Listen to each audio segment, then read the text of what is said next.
Syflix presents an original sci-fi thriller. You're listening to The Construct by Sasha Schmidt. Welcome to this Syflix exclusive audiobook of The Construct, a groundbreaking science fiction thriller by Sasha Schmidt. Follow John Mercer, a stressed call center agent struggling to maintain his mental stability under the crushing demands of his employer. What begins as the suspicion of corporate conspiracy soon unravels into something far more sinister when John notices cracks, literal and figurative, forming in his world. His life spirals into chaos as reality itself seems to fragment, and even his girlfriend starts to glitch.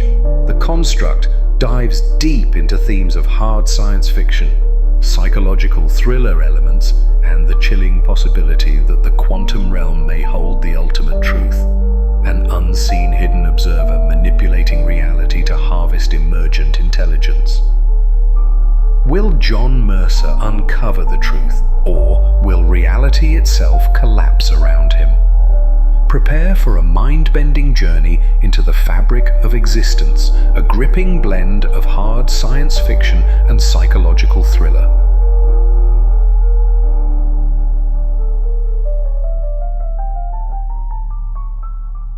John Mercer's teeth clenched as a security guard stomped past, hauling a battered cardboard box full of someone else's career, loose papers and a coffee mug clinking ominously.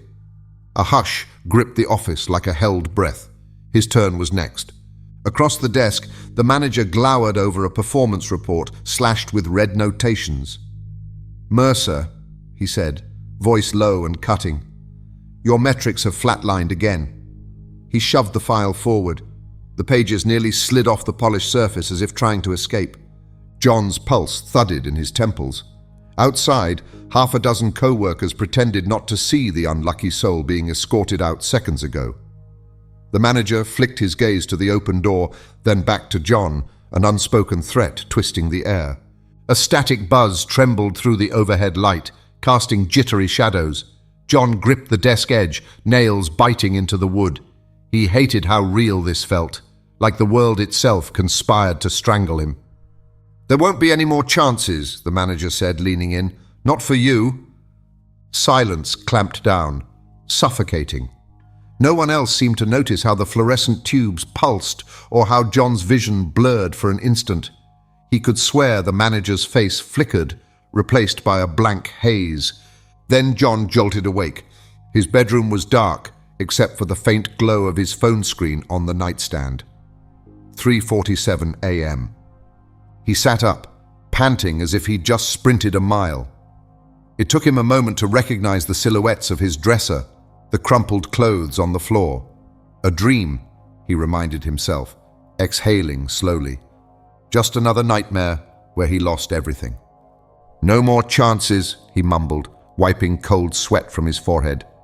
He was used to that phrase slicing into his mind, especially this close to the monthly performance review. Cloud Vista always demanded more, and bottom third employees had a way of disappearing. He shook the thought off. He lay back down, but sleep didn't return easily. Every time he closed his eyes, he half expected that static flicker, that manager's cold stare repeating, "Not for you."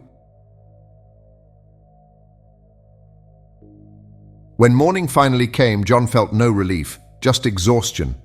He left his cramped apartment in a half-daze, the city's grey skyline reflecting how drained he felt inside. The bus ride to Cloud Vista's headquarters was the usual parade of numb commuters. John tried ignoring the twist in his gut, chalking it up to an empty stomach and too much coffee. But the hush among the passengers felt heavier than usual, as if they were all braced for some silent storm. At 8:45 a.m., he arrived on the 25th floor of Cloud Vista's sprawling tower. Cubicles stretched in neat monochrome rows, each with a phone console and a battered monitor. The fluorescent glow made everyone's skin look sallow, turning the place into a morgue of forced smiles. John slipped into his own cubicle, pinning on his headset. The phone system beeped insistently, tickets piling up from frustrated clients. He rubbed the last sleep from his eyes and tried to focus. "You're just paranoid," he told himself. One more day. Don't screw this up. Calls hit him like a barrage of bullets. A furious client screaming about a software patch that bricked his laptop. A frantic department manager needing an urgent fix for a billing glitch. Another user cursing the hold music, demanding immediate escalation. John cycled through placating phrases and technical scripts, forcing a calm tone. Meanwhile, the performance metrics tracker loomed at the edge of his screen, displaying handle time averages in mocking red digits. He could practically sense them climbing with each problematic call. Lisette, a weary-eyed co-worker across the aisle, gave him a sympathetic look during a lull. She mouthed, "Coffee later." He shrugged in agreement. Might as well feed the caffeine demon, anything to keep from collapsing. But as he ended his current call, a small beep signaled his average handle time had jumped another notch. John clenched his jaw. "No matter how hard I push," he muttered, "it never goes down." He jotted a sticky note to follow up on the patch issue, only to realize half the screen had glitched, blinking in and out before refreshing. He frowned. The system's always glitchy, right? Or was he losing it? Another ring yanked him back into the fray. By noon, John's nerves were shot. He trudged to the break room with Lisette, grabbing stale coffee. He debated telling her about the dream, about how real it felt. The manager's voice, the static flicker. But he kept quiet, not wanting to sound paranoid. Lisette eyed him over her cup. "You look spooked. Another meltdown call?" He gave a half laugh. "Is there any other kind?" She snorted. "Fair." A beat of silence passed, thick with unspoken dread. Then she shrugged. "Maybe you should talk to the in-house therapist. Dr. Lane's not a miracle worker, but it counts as a point in your favor. Corporate loves proactive measures." John grimaced. He'd always found Dr. Lane's demeanor oddly mechanical, but desperation left him with few choices. But the memory of that performance report, "No more chances," lingered in his head. "Yeah," he said at last, sipping the coffee. "Might do that?" She nodded. "Trust me, I get it. This place will chew you up if you let it." She glanced away as a security guard shuffled past the break room door, carrying someone's ID badge. John's stomach twisted at the sight. By 1 p.m., John Mercer was back at his desk, forcing himself to tackle the swelling queue of support tickets. 36 blinking lines now, each representing a client on the verge of meltdown. His shoulders ached, and a dull headache throbbed behind his eyes. He muted his headset momentarily to rub his temples. "You're okay," he told himself, one call at a time. Yet the echo of this morning's dream lingered. The manager's voice, "No more chances," whispering like a ghost in his mind. A flicker of motion in the corner of his vision made him look up. Nothing there, just the blank grey wall. He exhaled sharply, scolding himself for paranoia. Still, the sensation of being watched clung to him, like static electricity on a dry winter day. When he unmuted, a new caller blasted through the line, complaining about lost data after a failed system update.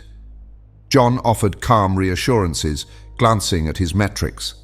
The clock ticked up mercilessly, pushing him closer to the dreaded bottom third. In the next cubicle, Lisette coughed softly. She caught John's glance and mouthed, "Hang in there." He mustered a weak smile. Sure, that's all he could do. At around 2:30, John noticed something strange. His queue dropped from 20 tickets to 10 in the span of a minute, as if half the callers had been resolved without him lifting a finger. He frowned, refreshing the screen. 8 tickets now, then 7. A creeping dread whispered that his metrics were too good to be real. Is the system bugging out? He checked the ticket logs, but they simply vanished, labeled as resolved. An uneasy thrill ran through him, like a prisoner suddenly finding his shackles undone. Should I be grateful or freaked out? He forced a laugh at himself. Maybe it was a rare glitch, or perhaps some miraculous co-worker took his calls. But a shiver rippled down his spine. This felt wrong. A voice inside told him to not get used to it, as if the world was playing a cruel joke. He tried asking the co-worker across the aisle, "Hey, did you close any of my tickets by mistake?" They shook their head, blinking in confusion. "No, man, not me." Weird. John decided to keep quiet. If it inflated his performance temporarily, maybe it'd keep Kessler off his back. But a gnawing voice warned him this favor might come with consequences. Around 3 p.m., Mr. Kessler strode through the aisles again. John's heart lurched, but the manager passed him without a word. Kessler's eyes scanned each cubicle as if evaluating livestock at auction. John swallowed hard. Was it his imagination, or did Kessler linger at Lizette's station a second too long? She kept her head down, tapping feverishly at her keyboard. Kessler moved on, leaving a heavy silence in his wake. A co-worker whispered that 2 more people got reassigned this morning, whatever that meant. Some rumored it was a special project in R&D. Others said they never saw those employees again. John tried to brush it off, office gossip, but the tension in his chest refused to ease. During a brief lull, he jotted a private note on his phone. "Look into that therapy session. Self-preservation, right?" He wanted to believe it was just a corporate formality, but another part of him suspected something more insidious. By 4:45 p.m., the day felt interminable. John's calls were mercifully shorter, but each ended with a jolt of nerves at how close he was to the cut line. He checked the overhead lights. Did they flicker again? Or was that just his tired eyes? He typed out a short message to Lisette. "Hey, how are your calls? System glitching for you too?" She replied quickly, "Yeah, it's weird. Half my logs just disappeared. I'm not complaining, but it's creepy, right?" John's stomach twisted. So it wasn't just him. Another co-worker encountering phantom ticket closures? He typed back, "Totally creepy. We can talk after we log off." He ended another support call. The client seemed calmer than usual, as if they didn't really care about their issue. The whole environment felt subtly off, like the office had been replaced by a near-identical replica. "Stop with the sci-fi paranoia," he scolded himself, but the thought wouldn't leave. When the clock finally hit 5 p.m., John slumped in his seat, letting out a long breath he didn't realize he'd been holding. Others filed out with the same drained expressions, like prisoners released for the night. He decided against waiting for Lisette. She was still on a call. The day's weirdness clung to him like a film of sweat. As he took the elevator down, the overhead muzak played a distorted note, something that sounded like it looped incorrectly.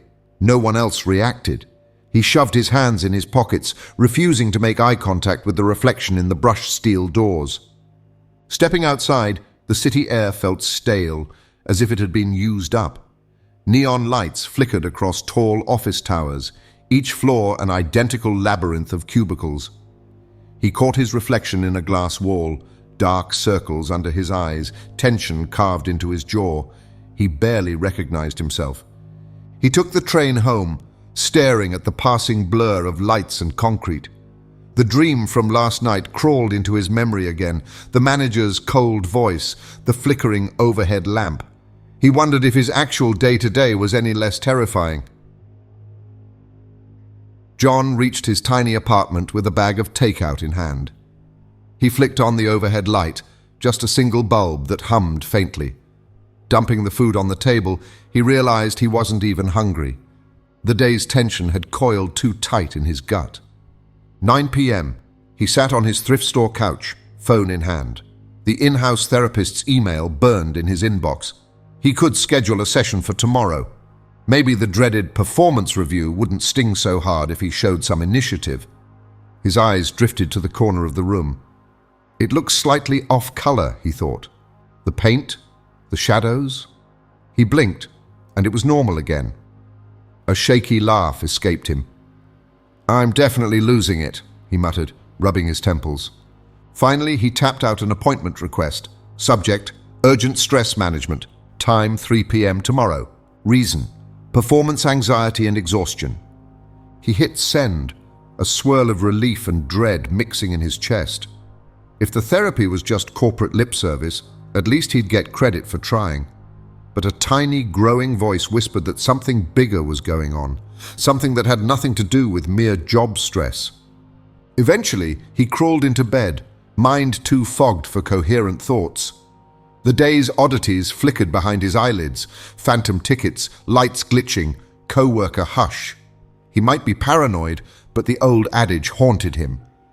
Just because you're paranoid doesn't mean they're not out to get you. He closed his eyes, bracing for another sleepless night. Somewhere in his weary mind, he recalled the manager's dream voice hissing, "No more chances." And he felt on a visceral level that this was only the beginning. John Mercer woke with a dull throb at the base of his skull, a souvenir from a night of restless dreams. Flickering lights, faint echoes of a manager's voice. He couldn't shake the feeling that his life balanced on a knife's edge. Outside his window, the city's pale sunrise washed over concrete towers, offering no warmth. He dragged himself to the kitchen, flipping on the coffee maker. The machine's low hum struck him as too similar to the static he'd heard at work. Stop overthinking, he told himself, but the memory of that near-termination dream still made his pulse twitch. As the coffee brewed, bitterness overtaking the cramped space, he double-checked his phone. Corporate Wellness, Dr. Alan Lane, today, 3 p.m. He stared at the text. He'd booked this appointment out of desperation, like applying a band-aid to a severed limb. Still, any lifeline might help him cling to his job. Just don't sound like a total lunatic, he thought grimly. I think my workplace is out to get me. Wouldn't exactly inspire confidence. By 8:50 a.m., John was back in Cloud Vista's sprawling call center. Rows of cubicles stretched like an endless grid. The fluorescent lights cast a sterile glow over the hunched figures pecking at keyboards, voices droning in half-muted phone calls. A fresh cluster of support tickets glowed on John's monitor. He inhaled, trying to quell the knot in his chest. No slip-ups, no more chances. He took his first call, a malfunctioning software issue that spiraled from mild annoyance to near meltdown in under a minute. Over the years, John had trained himself to keep calm, but he felt his average handle time ticking up with every second the caller ranted. Metrics, he reminded himself, forcing a polite tone. When the call ended, Lisette peered around the partition, concern lining her features. "Feeling any better?" she asked softly. He mustered a shrug. "Got a therapy session today," he admitted, running a hand over his tired face. Her gaze flickered with relief. "Good call. Even if it's a dog and pony show, corporate loves proactive measures. It might protect you from, She trailed off, but John caught her drift, getting fired. He couldn't help remembering how Martin from the adjacent aisle had vanished after being reassigned last month. No one ever saw him again. The unspoken threat loomed in the silence, tightening John's chest. "Yeah," he said, sipping the watery coffee he'd grabbed on his way up. "It's something." Before she could pry further, her phone rang, yanking her back into another urgent call. John exhaled. The day felt like wading through quicksand. He was moving, but not sure if he was sinking or swimming. In a dimly lit control room far from the bustling call center, Elliot Hayes scanned row upon row of system logs. A faint red flag kept blinking on his primary monitor, J.Mercer_1456. Frowning, Elliot opened the sublogs. Emotional variance detected. Threshold exceeded possible systems glitch. Timestamps unsynced. Recommend behavioral intervention. His brow furrowed. Behavioral interventions were rarely triggered except when employees' stress data spiked abnormally. He keyed a few commands to verify if this was an error. Instead, more anomalies lit the screen. Odd call log mismatches, performance stress above normal. Flickr references. A small notification pinged. Schedule conflict. Therapist avatar required at 3 p.m. Elliot's lips thinned. That meant the AI version of Dr. Alan Lane would be used for a closer look at John. Usually the therapist shell ran on autopilot, but for severe anomalies, the operator, Elliot himself stepped in directly. He glanced at the clock on his own wall. 9:45 a.m. Hours to prep. Still, he couldn't shake the sense that John Mercer was more than a standard glitch case. The logs hinted at deeper system issues, unexplained flickers, time discrepancies. Elliot's mind drifted to the minor glitch in his own life the day before, a fleeting sense of déjà vu with his girlfriend. He dismissed it as a coding slip. Focus on Mercer, he told himself. Back at John's cubicle, midday arrived with a flurry of calls, but he managed to keep pace. His chest still felt tight, though. Now and then, a line of data on his screen blinked out of sync, just for a second, before reappearing. Each time, a trickle of dread slid down his spine. Between calls, he glanced at an article titled 5 Easy Steps to Workplace Zen. The bullet points seemed laughably shallow, but he was desperate for any calm he could muster. At 2:15 p.m., the tension in his gut twisted. Just 45 minutes to the dreaded therapy session. His palms itched, half from nerves, half from the creeping fear that therapy might be a trap more than a cure. "Kessler wants a word," a co-worker murmured, nodding toward the aisle. John braced himself as Mr. Kessler loomed into view. The manager's expression was as stony as ever, though he offered a curt nod. "Your performance is slightly better today," he said. "Keep it up. We need you to stay consistent." It was faint praise at best. John forced a polite, "Yes, sir," ignoring the question in Kessler's eyes. "Are you going to crack or not?" When the manager left, John slumped. At least he's not firing me right now. But the day felt far from safe. By 2:55 p.m., John was heading to the corporate wellness suite, located in an out-of-the-way corridor he rarely visited. The air felt cooler here, the walls painted in soothing earth tones that clashed with the harsh reality upstairs. A digital sign cycled through motivational slogans: "Manage your stress, manage your life." He gave his name at reception and took a seat. Another employee sat 2 chairs away, flipping anxiously through a magazine. The clock on the wall ticked louder than it should, and for a moment, John thought he saw the minute hand jerk backward. No, he told himself, that's impossible. When he looked again, it seemed normal. A low chime sounded. "Mr. Mercer, Dr. Lane will see you now," the assistant intoned. John stood, nerves churning.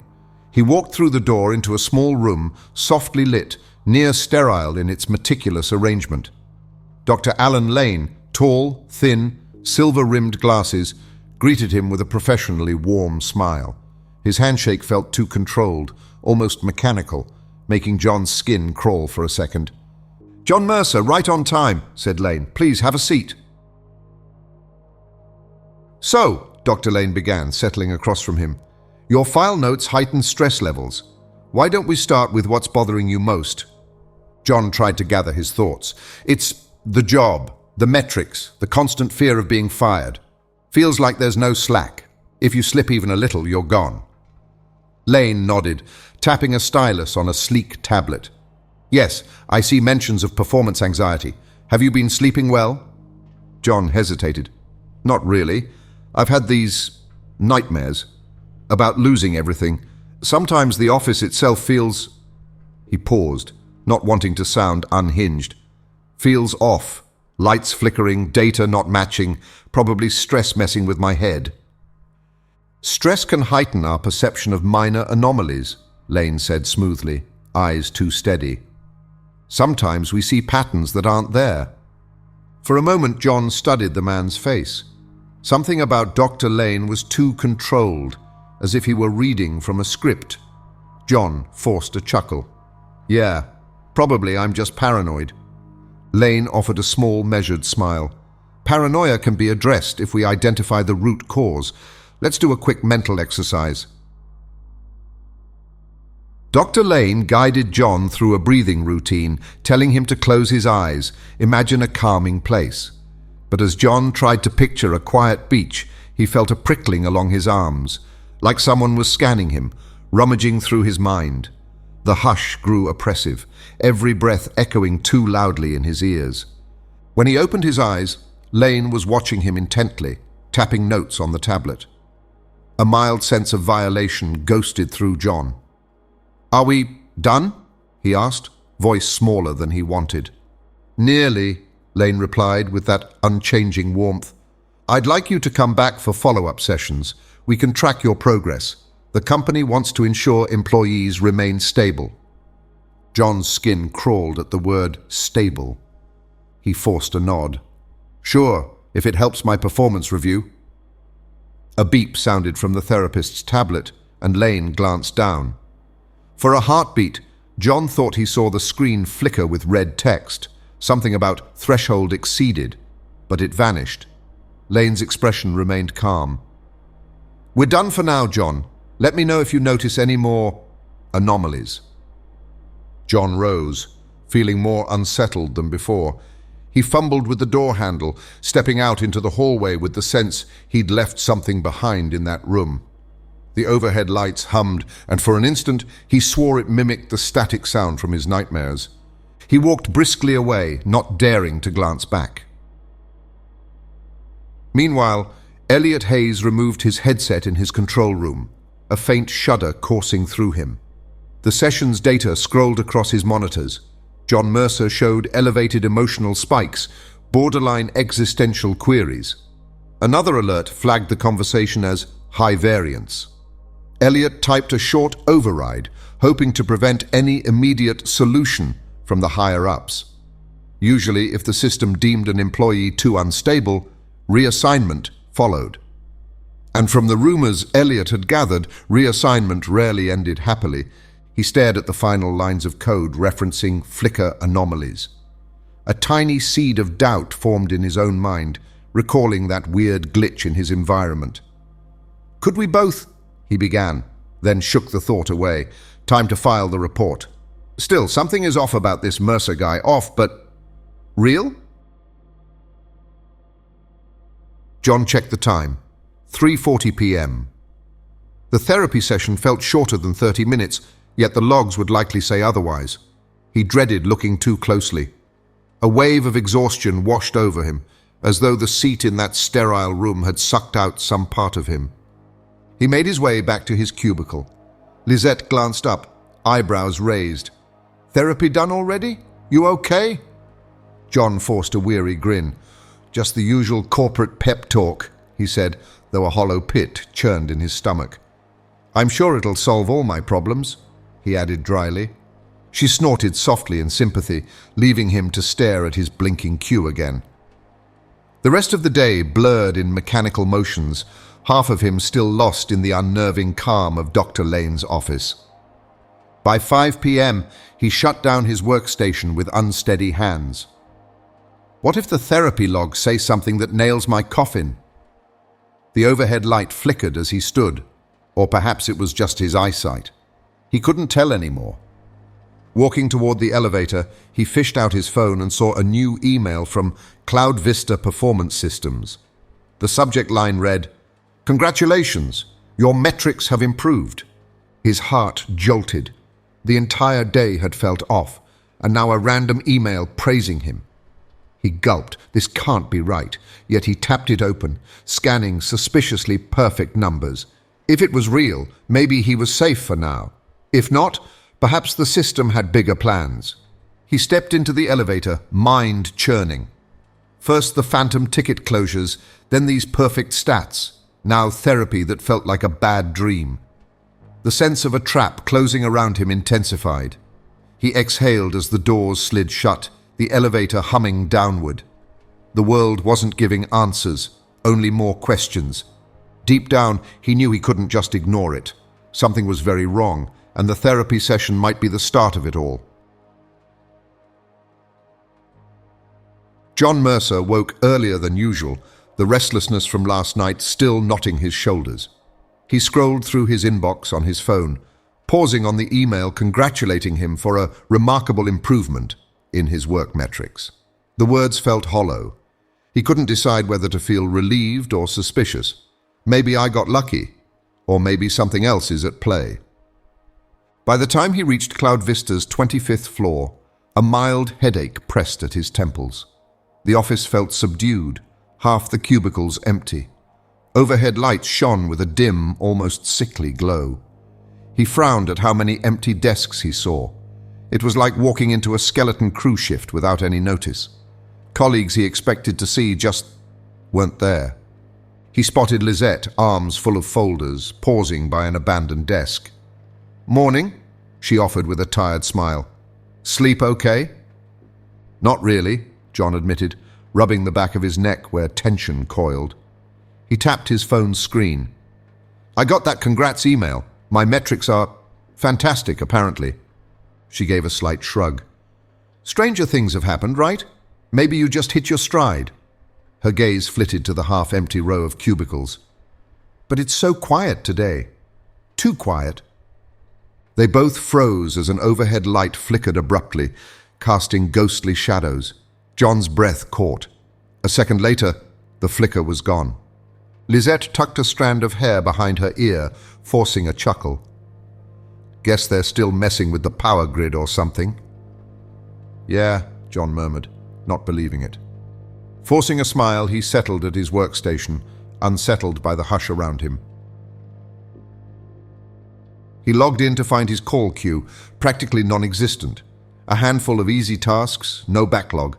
That can't be right, he thought, scanning for system maintenance alerts. Nothing. Yet the phone lines stayed eerily calm. He forced himself to work through the minimal tasks. It felt unnerving, like the system itself was giving him a breather. The tension around his eyes refused to ease. He overheard a co-worker quietly mention that 2 more employees had been reassigned overnight, which only fueled his growing unease. Around 10 a.m., a synchronized beep echoed across the row of phones, making several co-workers jerk upright. Then the lights in the ceiling flickered again, once, twice, like a mini surge. A few employees exchanged wary glances. John's pulse fluttered, relieved he wasn't the only one seeing it this time. "Brownout?" a co-worker muttered. "Maybe," John echoed. He tried to sound casual, but the déjà vu tightened his chest. At least this confirmed the flickers weren't a hallucination. He scribbled a note. Lights flicker again. Others saw, before crumpling it up. No need to leave evidence of his growing paranoia. The overhead bulbs steadied. Phones fell silent, then resumed their mundane hum. Everything's normal, John told himself, ignoring the sense that every step deeper into his shift made the world feel more scripted. Far below, in his windowless control room, Elliot Hayes skimmed lines of data tied to user ID J.Mercer_1456. A set of fresh logs flagged office light flicker and phantom phone tones, with notes that multiple employees had acknowledged the anomaly. The system was auto-correcting. From Elliot's perspective, that meant the environment around John was adjusting itself, smoothing out errors in real time.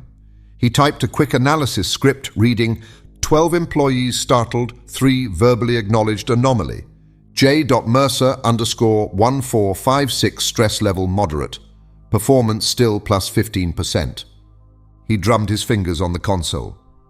So the therapy script is keeping Mercer's stress from spiking. But these anomalies, typically direct manipulations of an employee's environment, were reserved for special tests. Is John a special test? He frowned, recalling a jarring moment in his own life last night. His wife had repeated the same sentence word for word, as though a recording had looped. It still rattled him. Focus on the job, he told himself. Back in the call center, John's concerns eased slightly as the morning dragged on. If there were more significant issues, they hadn't smacked him in the face yet. He processed calls at a steady clip, each resolved calmly, with no meltdown clients. The calm was unnatural enough to prickle at his instincts, but he forced a shrug. If it kept him off Kessler's radar, so be it. Lisette stopped by his cubicle around lunchtime. "You notice something's off?" she asked quietly, glancing around. "Half the staff is just gone." John nodded, chewing his lip. "Maybe they got reassigned. That rumor about relocations?" The word relocated tasted ominous. Vanished was more like it. Lisette shook her head. "I hate this place," she said, voice trembling with suppressed frustration. "One day you're here, the next your desk is empty, no explanation." She exhaled, regaining composure. "Let's eat. I'm starving." John grabbed his coat, an odd tension trailing him like a shadow. He glanced once more at his worryingly empty queue before following Lisette to the cafeteria. The cafeteria hummed softly with hushed conversations. John and Lisette joined two other co-workers at a small table. The topic inevitably turned to the half-empty floor upstairs. "Maybe they moved them to the new building," one co-worker offered. "Heard they're opening a second facility." "Or we're about to see a wave of terminations," another said bluntly. "They just haven't told us yet." Lisette stabbed at her salad. "No official memo, like always. They don't bother telling us until the last minute." John tried to eat his sandwich, but the anxiety tasted bitter. He remembered the note congratulating him on normalized stats, the glitchy timestamps. Why me? He forced a casual expression, standing up and feigning a time crunch. "Got stuff to do," he said. "See you up there." He left under the pretense of busyness, but really just to escape the rising paranoia. Back at his cubicle, John found a short email from Mr. Kessler, the manager. Subject: "Good work, John. I see your stats have normalized. Keep it up. This is the kind of performance we expect at Cloud Vista." Kessler. John reread the word normalized. It sounded so clinical, like a lab technician discussing test subjects. He typed a polite reply. "Thanks, sir. I'll keep pushing." But a quiet dread coiled inside him. Does Kessler even care why my metrics jumped? Or is he part of something else? He opened his performance dashboard. Everything looked suspiciously good. Perfect call lengths, near flawless resolution times. This can't be real. He recalled the phantom calls that resolved themselves. An invisible hand was boosting him. A cold sweat broke out at the thought. Am I being toyed with? Around 3 p.m., a message from Lisette popped up on John's screen. "Got a sec? This is weird." John slipped away to her cubicle. She pointed at a ticket record. It showed a completion time set 20 minutes in the future. "I closed it a minute ago," she whispered. "But the system says it'll be closed at 3:20 p.m. That's impossible." John's heart kicked. He recalled a similar bug days ago. "What happens if you refresh?" Lisette demonstrated. The timestamp jumped back to the current time. Then, if she stared long enough, it flickered to the future stamp again. "It's like the system can't decide what's real," she said, voice trembling slightly. John's pulse pounded. Another piece of the puzzle. Glitches that defied logic. "Should we report it?" he muttered, glancing around. "Or keep quiet?" She looked torn. "They might think we're incompetent, or worse, we'll be flagged as troublemakers." Her words hung in the air, the threat of reassignment or termination overshadowing them. John rubbed his face. "Okay, let's just document it quietly. A screenshot, but nothing official." Lisette nodded, capturing the flickering timestamp. Her hands shook on the keyboard. John recognized the fear in her eyes, matching the tension in his own chest. They were walking a tightrope between survival and sanity. Meanwhile, in Elliot's control room, he noticed a batch of new shared anomaly data for J.Mercer_1456 and L.Chu_2279. The system attempted to auto-correct the timestamp glitch but was failing to maintain coherence. He frowned, typing override commands to keep the environment stable. The logs spat out warnings. Time discrepancy, overlapping stamps, auto-correction incomplete. 2 employees noted anomaly. He felt a pang of guilt. If they keep noticing, the system might push for a complete reset. He tried a mild patch, but the environment resisted his fix. He forcibly shut down the console's alert, heart heavy. He'd never seen so many direct manipulations revolve around a single call center floor. The memory of his wife's repeated phrase surfaced again. Was it a personal glitch or something bigger? What is Cloud Vista really doing here? When John returned to his desk, the overhead lights seemed dimmer, as if the building itself was half asleep. He checked his queue, still bizarrely low. Are they grooming me for something? Or is the system just messing up? A co-worker walked by, eyes unfocused, repeating a phrase about performance synergy under her breath. John stared after her, a chill prickling his arms. Did she just glitch? The co-worker blinked and kept walking, as if nothing happened. He took a shaky breath, fighting the urge to stand up and shout, "Is anyone seeing this?" Instead, he flicked open his phone's note app, writing a single line. Too many vanishings, time glitch, people repeating themselves. He saved it quickly, heart hammering at how paranoid he sounded even to himself. The workday crept toward evening, the same hush lingering. John's suspicion gnawed at him. If half the office was missing, who was next? And why was his own performance suddenly normalized? The day ended with no grand confrontation, only a more profound sense that the office's cracks were widening. He powered down his computer, ignoring a faint flicker in the corner of his vision. Each step to the elevator felt like treading on thin ice. I can't just ignore this forever. But how do I find answers?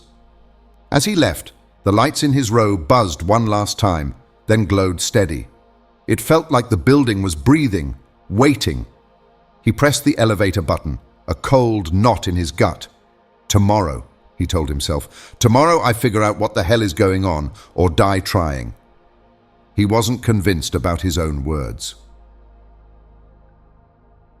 Outside, the sunset stained the sky in pink and gold, the office towers looming like grave markers against the fading light. Heading toward the station, John found himself replaying the day's unsettling details, unable to shake the feeling that something larger tugged at his strings. He checked his phone on a whim and froze at a new text from an unknown number. "John, be careful who you trust. Some changes aren't random." Alarm shot through him, and he glanced around as though expecting someone to be watching. It felt too pointed, too timely, like a direct warning.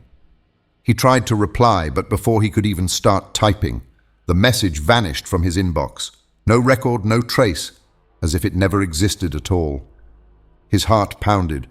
Frowning, he reopened his text history, but the conversation was empty. The phone's clock blinked from 5:47 p.m. to 5:48, as though skipping a beat. A conspiracy? Corporate tampering? The questions coiled in his mind, each more troubling than the last. John felt as though he'd become a pawn in a game whose rules he couldn't fathom. Stuffing the phone into his pocket, he quickened his pace toward the train station, the pavement echoing underfoot. Software sabotage, hidden logs, a rogue co-worker messing with data. Every possibility only sharpened his sense of exposure, as if invisible eyes were following his every move. Just before boarding the train, he cast a final glance at Cloud Vista's towering facade. "Whoever you are," he murmured under his breath, "I won't let you blindside me." He stepped onto the train, nerves jangling with a new resolve. Whatever lurked behind these phantom promotions and cryptic warnings, he would uncover it, no matter the risk. John Mercer stood in his cramped kitchen, listening to the coffee maker sputter. The faint aroma of cheap roast did little to ease his churning thoughts. He rubbed his thumb over his phone screen, recalling the anonymous text from the night before. "Be careful who you trust. Some changes aren't random." And then it vanished from his inbox as if it had never existed. Flickering lights were one thing, and strange co-workers quite another, but this felt like a whole new tier of unsettling. Hallucination or paranoia? If it escalated in the same pattern as everything else, today could prove truly chaotic.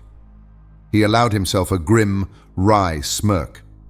At least his sarcasm hadn't deserted him yet, he thought with a tortured grin. He almost jumped when Diana, his girlfriend, slipped her arms around his waist. "Morning," she murmured, resting her chin on his shoulder. "You're tense." He inhaled slowly, forcing a grin that didn't quite reach his eyes. "Yeah, work's been strange lately." He considered telling her about flickering lights, phantom promotions, and co-workers vanishing. But he couldn't bring himself to do it. She didn't need that burden. She pressed closer. "I know that look," she teased. "Call center's messing with your head again?"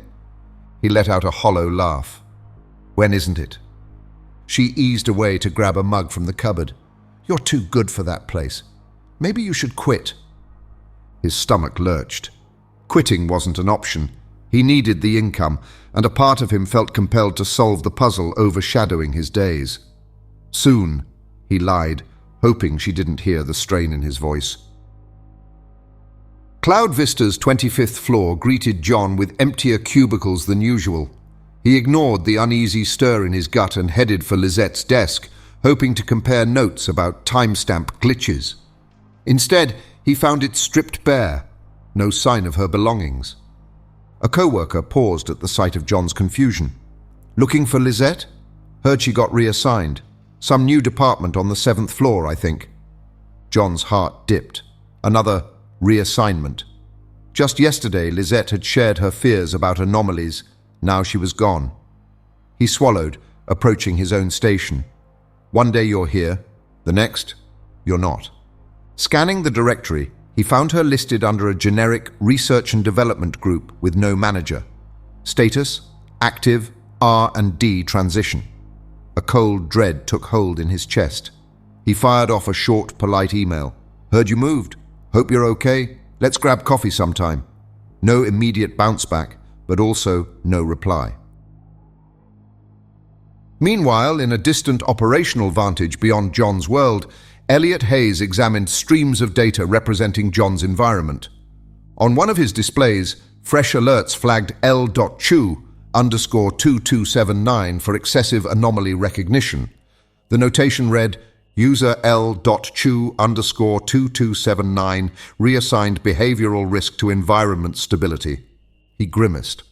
That phrasing usually meant forcibly relocating or removing problematic users.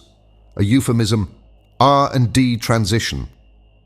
With a few keystrokes, he opened John Mercer's log. Stress level, elevated performance score, stable suspicion indicators, rising.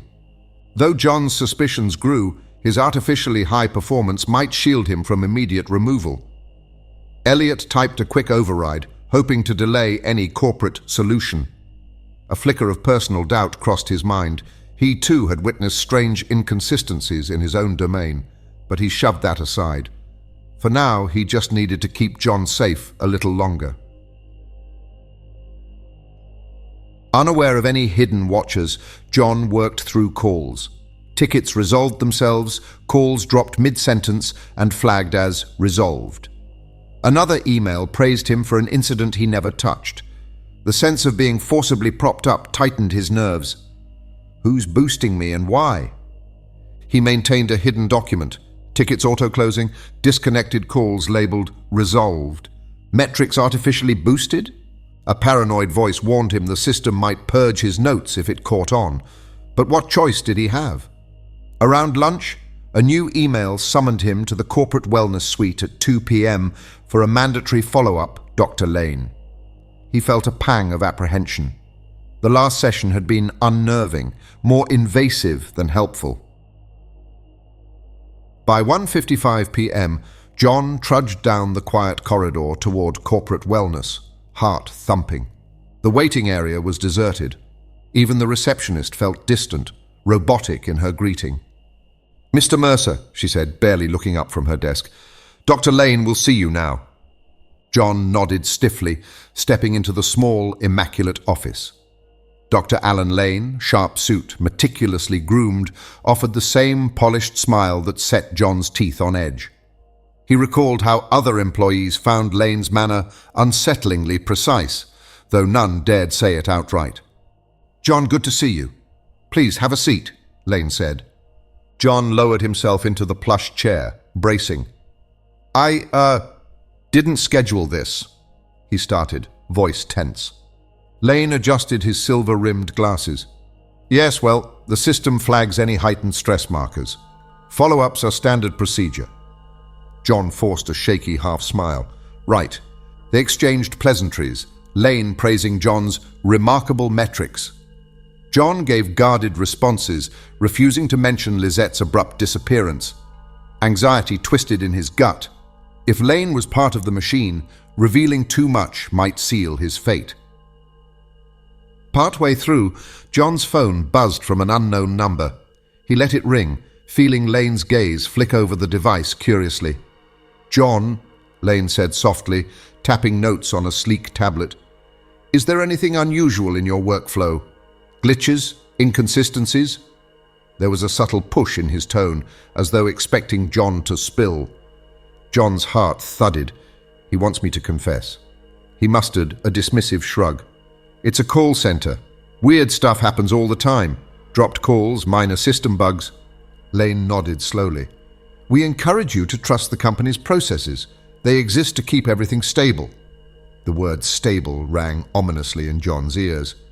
He forced a thin smile. "Sure."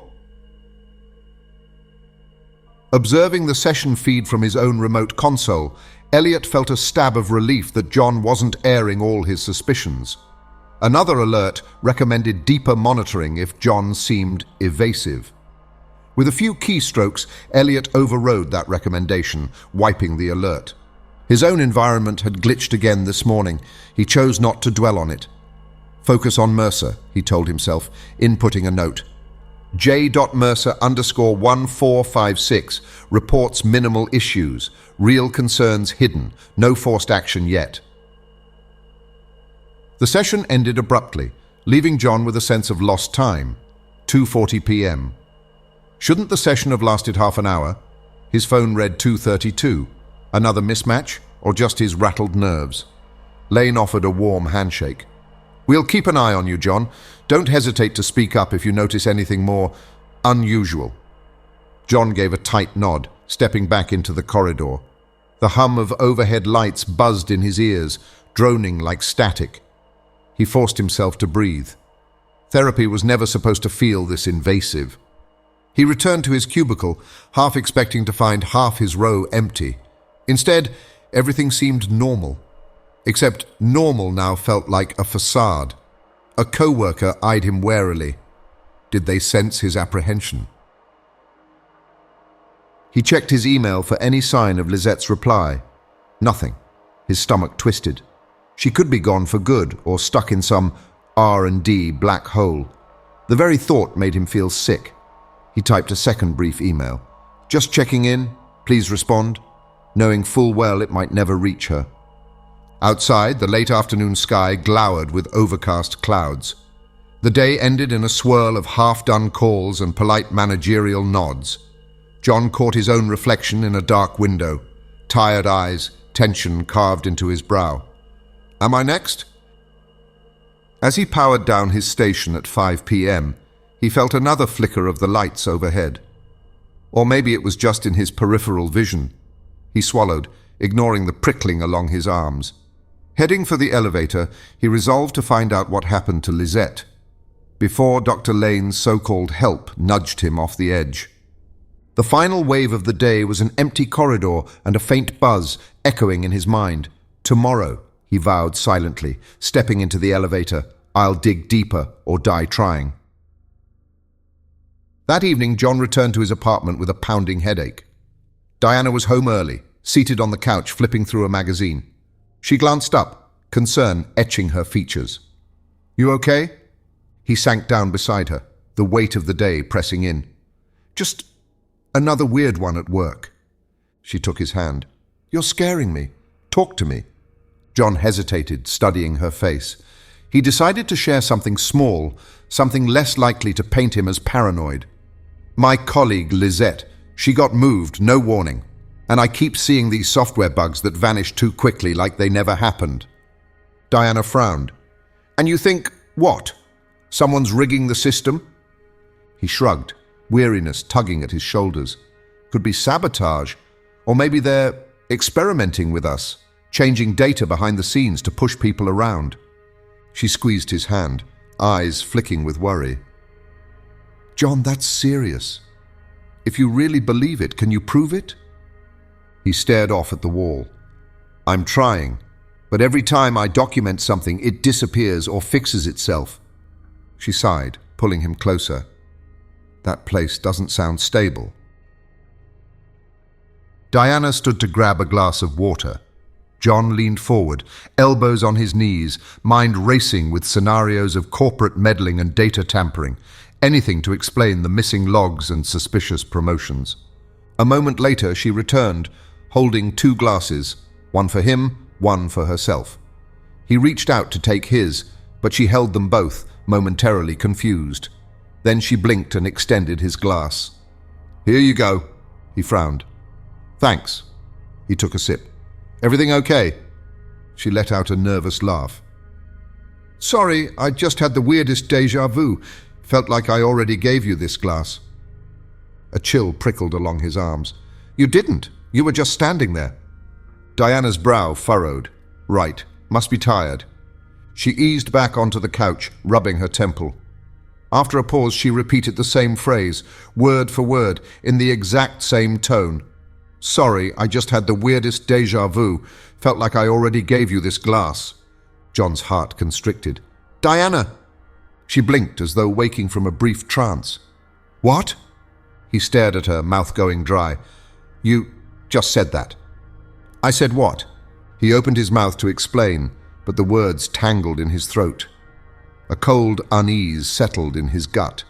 In that instant, the corporate anomalies felt uncomfortably close to home, and the conspiracy he imagined seemed far more pervasive than a simple metrics ploy. John Mercer woke tangled in uneasy thoughts, Diana's odd déjà vu from the night before echoing in his head. She slept soundly now, but he couldn't bring himself to mention her bizarre repetition again. He barely understood it. It felt disturbingly close to the flickers at Cloud Vista, the auto-correcting glitches, his missing time in therapy. He left the apartment early, stepping into a drab, overcast morning. The city's harsh fluorescent glow in the office windows matched the tension coiled in his chest. Another day to see if my illusions, or the company's, will slip. When he arrived at the 25th floor of Cloud Vista, the space felt half empty again.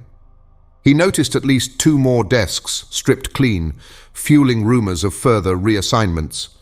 He slipped into his cubicle, ignoring the pit in his stomach that whispered, "You could be next." By mid-morning, he nearly jumped at a pop-up on his screen. "User L.Chu_2279 has shared a file with you." John's heart thudded. Lizette's old user ID. Somehow she still had access. Clicking eagerly, he found a short text document. "John, they moved me to R&D. I'm not sure what they do here. It's locked down. High-level clearance. I heard whispers about behavioral modification programs. I saw something in the clearance logs referencing Hannah Hayes, but I can't figure out who that is. Beware your therapy sessions. I tried calling your cell, but my calls wouldn't go through. This message might be flagged, so read it quick." Lisette. A shiver crawled across his skin.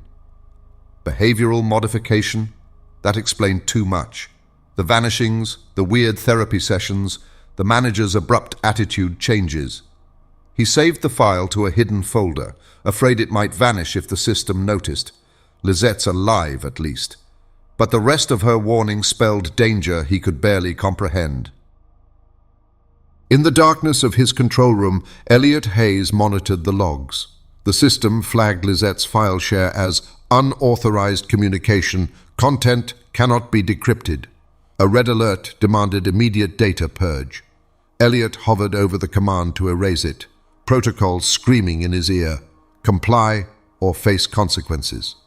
But the memory of his own glitch last night, his wife repeating a phrase precisely like John's logs described, kept pricking his conscience.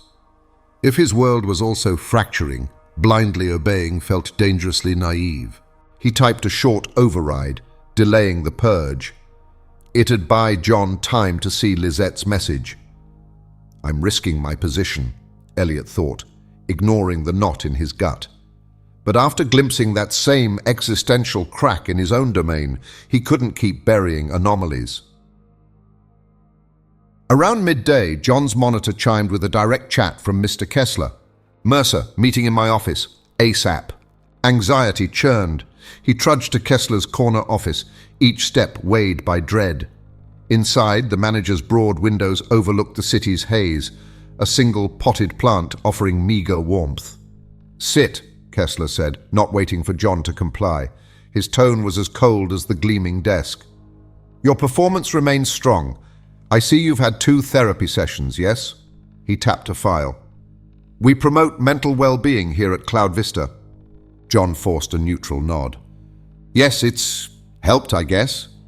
Kessler folded his hands. We want you to feel supported. His voice carried forced corporate sincerity. That's why upper management suggests a 3rd session. It'll be scheduled soon. A 3rd session? The 2nd had already cost him 10 unaccounted-for minutes, leaving him with a sense of mental intrusion. What would the 3rd cost? He swallowed. I appreciate that, he managed, knuckles whitening around the chair's arm. Kessler's gaze flicked over him, predatory. Cooperation matters, Mercer. We're glad you've adapted to our environment. Adapted. The word sent a chill through John. Anything else, sir? A dismissive gesture. That's all. Keep up the good work. Walking out, John's mind spun with fear and defiance. If therapy is how they adjust me, maybe I can't dodge it forever, but I won't go blindly. John's nerves crackled by early afternoon. Seeking a break, he headed to the cafeteria, hoping food might ground him. He'd barely set foot inside when the overhead lights flickered, twice, fast. He halted, heart jumping to his throat. Yet the employees around him just kept eating, chatting. No reaction. Are they not seeing it, or just ignoring it? Only Brian, a junior analyst, seemed unsettled. He met John's gaze with confused eyes, then looked away, sipping coffee as though willing the glitch to vanish. A 3rd flicker came. For a split second, John glimpsed something impossible. A dark corridor where the wall should be, shadowy outlines shimmering in the blink of an eye. Then it was gone, replaced by the ordinary cafeteria. Blood pounded in his ears. Was it a trick of the light? A hallucination? He forced himself to grab a sandwich, trying to appear normal.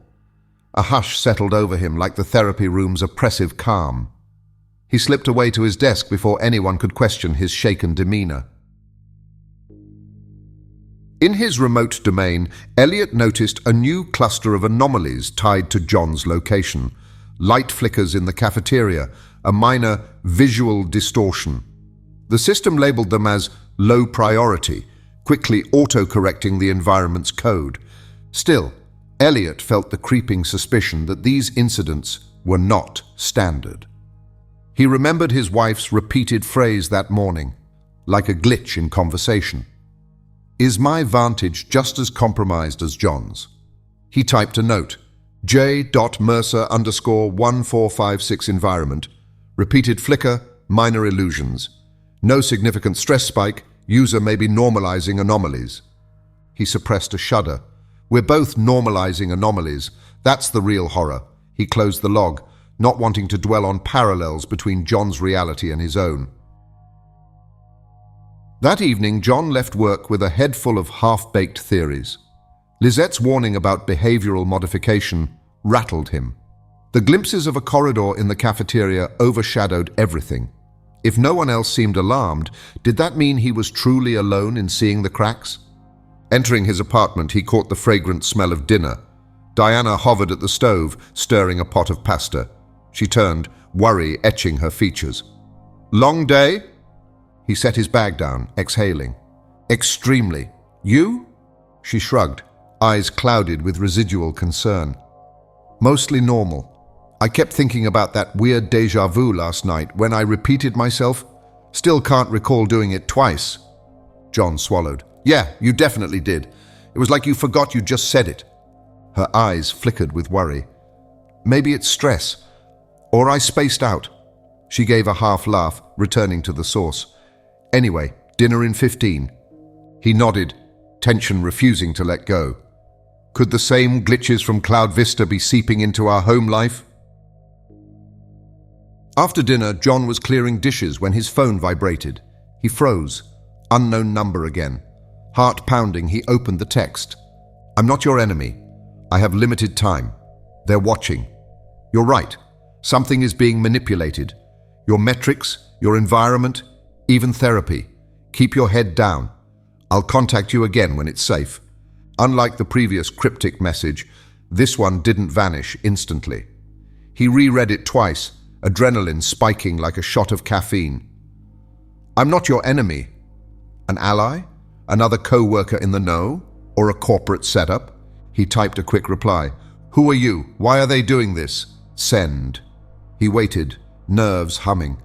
No response came. The message remained, taunting him with half answers. He glanced toward the living room where Diana scrolled through her phone, oblivious to the storm in his head.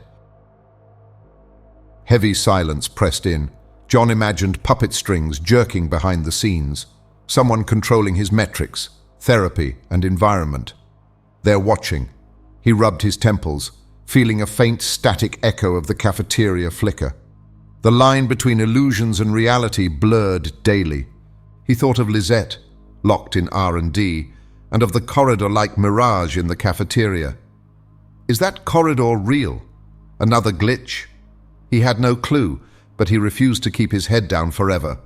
The text's final words, I'll contact you again when it's safe, gave him fragile hope, but also reminded him that he was far from secure. He stepped into the living room, forcing a smile for Diana's sake, while his mind churned with dark possibilities. I need to find the truth, he told himself, before Cloud Vista or these faceless watchers rewrite my world completely. John Mercer spent most of the night twisting in his sheets, haunted by flickers of a half-seen corridor and the memory of Diana repeating herself. At dawn, he gave up on sleep, resigned to the fact that something bigger than job stress plagued him. He stole one glance at his phone, no new messages from his unknown ally. Figures, he thought grimly. He found Diana in the kitchen, cradling a mug of coffee. Dark circles rimmed her eyes, echoing his own fatigue. She offered a thin smile. You look worse than me. He shrugged, pouring coffee for himself. Just a bad night, couldn't sleep. She reached out, squeezing his arm. We'll get through this, she said softly, though John detected a thread of uncertainty. He forced a grateful nod. If only she knew the swirl of theories in my mind. Corporate meddling, manipulated metrics, forced therapy. It's too big, too surreal. The 25th floor of Cloud Vista greeted John with an oppressive hush. Rows of cubicles felt half abandoned, rumors fluttering about more reassignments. John sank into his chair, mind reeling. Another day to see if the illusions, or the companies, would slip. He dreaded the looming third session with Dr. Lane, fearing that if he failed therapy, he'd be forcibly reassigned, just like Lisette had been. He booted up his computer, half expecting more glitchy auto-solves. Instead, the queue looked ordinary. A trap, he wondered, tension knotting his stomach. He couldn't forget Kessler's hint about that next therapy session. If the first two already compromised his memory, what would a third do? Somewhere in the background, co-workers murmured about vacant desks that hadn't been empty the day before. John swallowed, ignoring the prickling chill that told him he could be next. Elsewhere, in a vantage beyond John's immediate realm, Elliot Hayes wrestled with his own sleepless night. The memory of Hannah's glitchy repetition, so similar to John's girlfriend's behavior, kept him uneasy. Now, glaring at his console, he scanned fresh logs. Minor flickers on Cloud Vista's 25th floor. Unusual user communications from John Mercer. Low-level anomalies flagged in R&D, possibly connected to Lisette. He also noticed a cryptic Prime Observer reference in the system logs, an unknown root node that didn't map to any recognized domain. Elliot dismissed it with a shiver, but its presence left him on edge. He felt the weight of corporate eyes on him too. Any sign of disobedience in how he managed John's environment might put him at risk. Yet every new glitch convinced him both worlds might be orchestrated from an even higher vantage. A direct message from his supervisor blinked onto the screen. Supervisor, Hayes, briefing in 15 minutes, bring the Mercer logs. Elliot's stomach fluttered. A briefing suggested something big, forced memory wipes, reassignments, or even an environment reset. The mental image of Hannah, repeating words like a broken record, sent a jolt of fear through him. I can't let them do this to John, he thought, copying John's data logs to a secure thumb drive. If he needed leverage against higher-ups, this was it. Upstairs, John's screen pinged with a company-wide memo. Attention all staff. We are implementing a new compliance initiative to streamline performance. Mandatory compliance checks will roll out later this week. Further details will be shared by your direct manager. Cloud Vista Executive Team. John's heart sank. Compliance checks spelled trouble, a corporate code for deeper intrusions, possibly therapy expansions, or worse. He cast a glance around the cubicles, spotting similar worry in some faces. The veterans recognized a red flag for mass reorganizations or purges. His phone buzzed with a text from an unknown number. Blood pounding, he opened it. This new memo is dangerous. They're finalizing a protocol to realign you if you resist. Keep your head low. I'll explain soon. John exhaled, relieved his hidden ally was still watching. He fired off a reply. Need to meet in person. I can't do this alone. No response. But at least he wasn't wholly alone. Someone out there knew exactly what Cloud Vista planned. In his remote control room, Elliot stepped into a small conference area. 3 other IT operators and a stern-faced supervisor waited. The overhead monitor displayed Operation Enviro Stabilize, J.Mercer_1456. Goal, prevent further anomalies. Minimize user recognition. Action items 1. Strengthen therapy protocols 2. Monitor personal environment for uncontained errors 3. If user becomes destabilizing, R&D transfer or termination. Elliot's heart hammered as the supervisor droned on.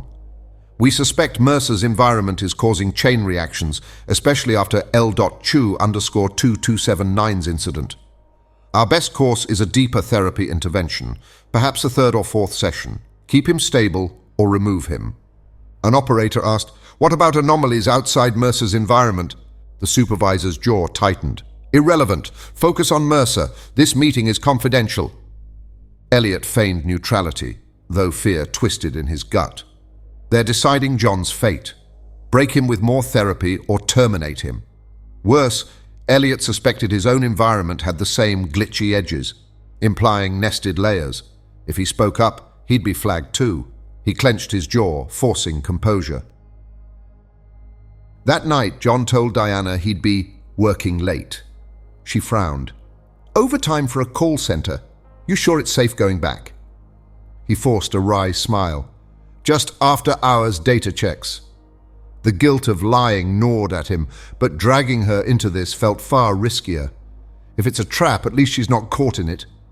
He stepped out into the cool night air, the city lights glimmering like distant beacons. At precisely 8:45 p.m., he arrived at Cloud Vista's underground parking structure. Overhead lamps buzzed, casting pale cones of light across the concrete floor.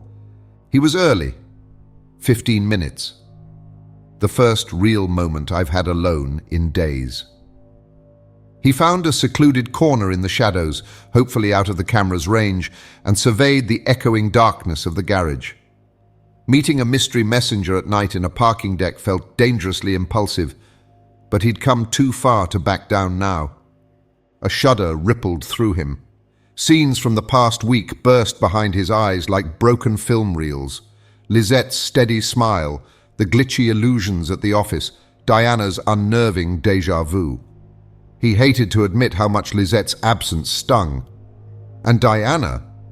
Why did it almost suit him that she seemed so distant, so mechanical in her mannerisms? He'd once jokingly compared her to a Star Trek Vulcan, all logic, minimal warmth. Hardly fair, but sometimes it stuck. Lisette had been different, vibrant. Stop it, he scolded himself, stamping a foot. The world's falling apart and you're pining like a love-struck teenager. Shaking his head, he brushed away the tangles of guilt and longing. Focus, Johnny. You're standing in a deserted garage at night, lying to your girlfriend, chasing some cryptic informant, possibly to rescue the woman you... He pressed his knuckles against his temple. This is insane. Suddenly, A low rumble of an engine echoed through the cavernous deck, followed by the squeal of tires on concrete. Every other thought vanished. He crouched behind a pillar, muscles tense, holding his breath as headlights swept across the far wall. If something emerged from that car, someone sinister, he had no plan but to hide and hope.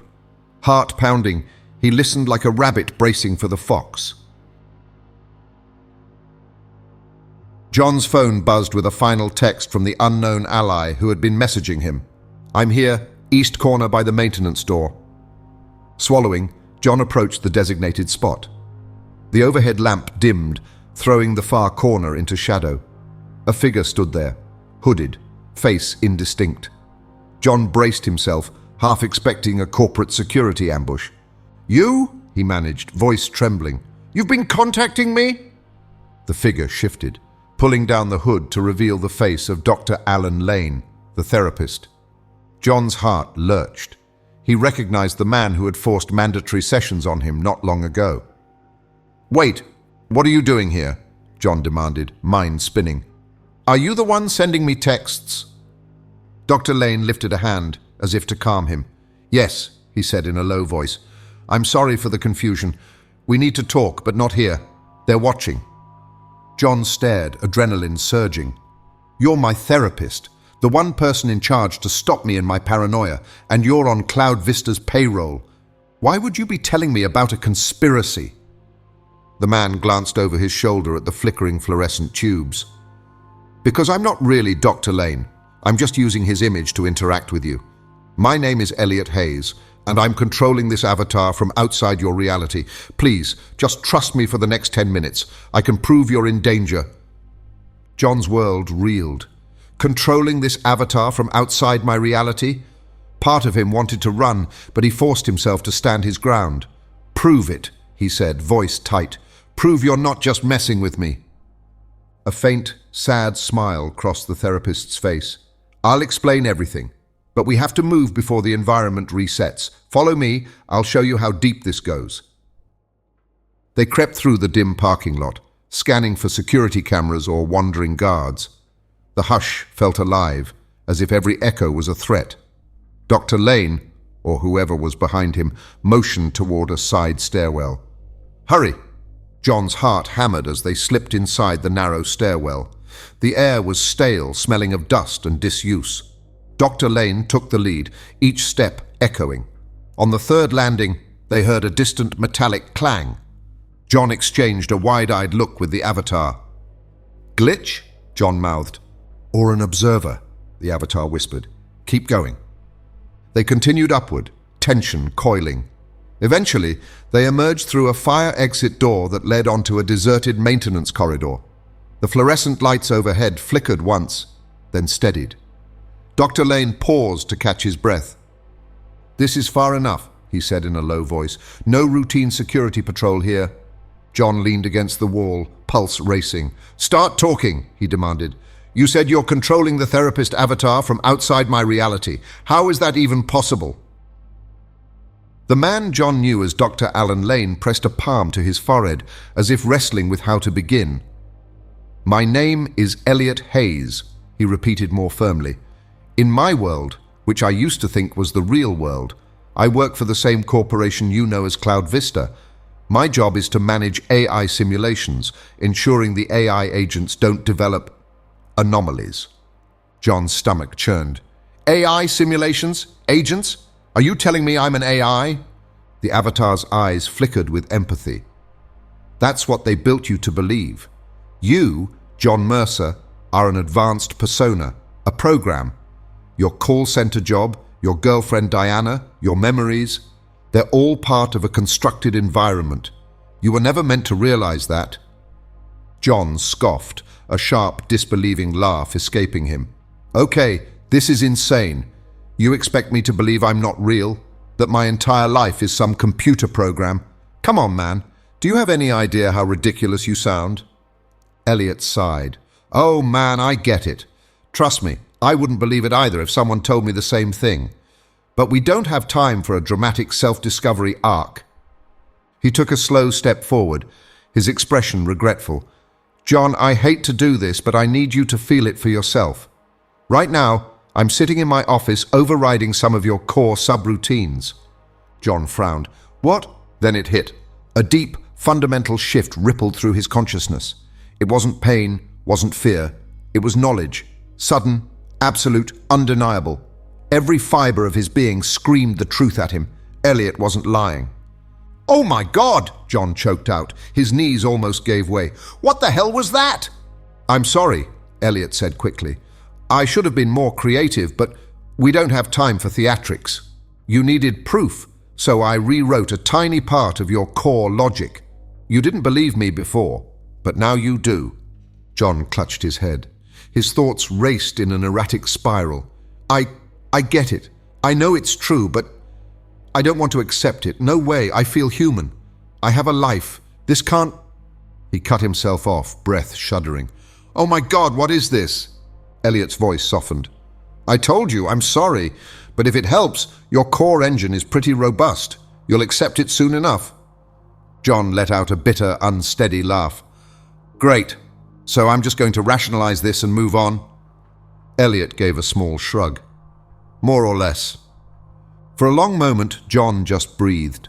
His mind, once frenzied, was beginning to slow, not calming, but adapting. That was the terrifying part. The knowledge of his own artificial nature was slotting into place like a puzzle piece, a new system update, and some part of him already knew that this was inevitable. He exhaled sharply. "Damn!" Elliot gave him a look of sympathy. "Yeah." John leaned back against the wall, dragging a hand down his face.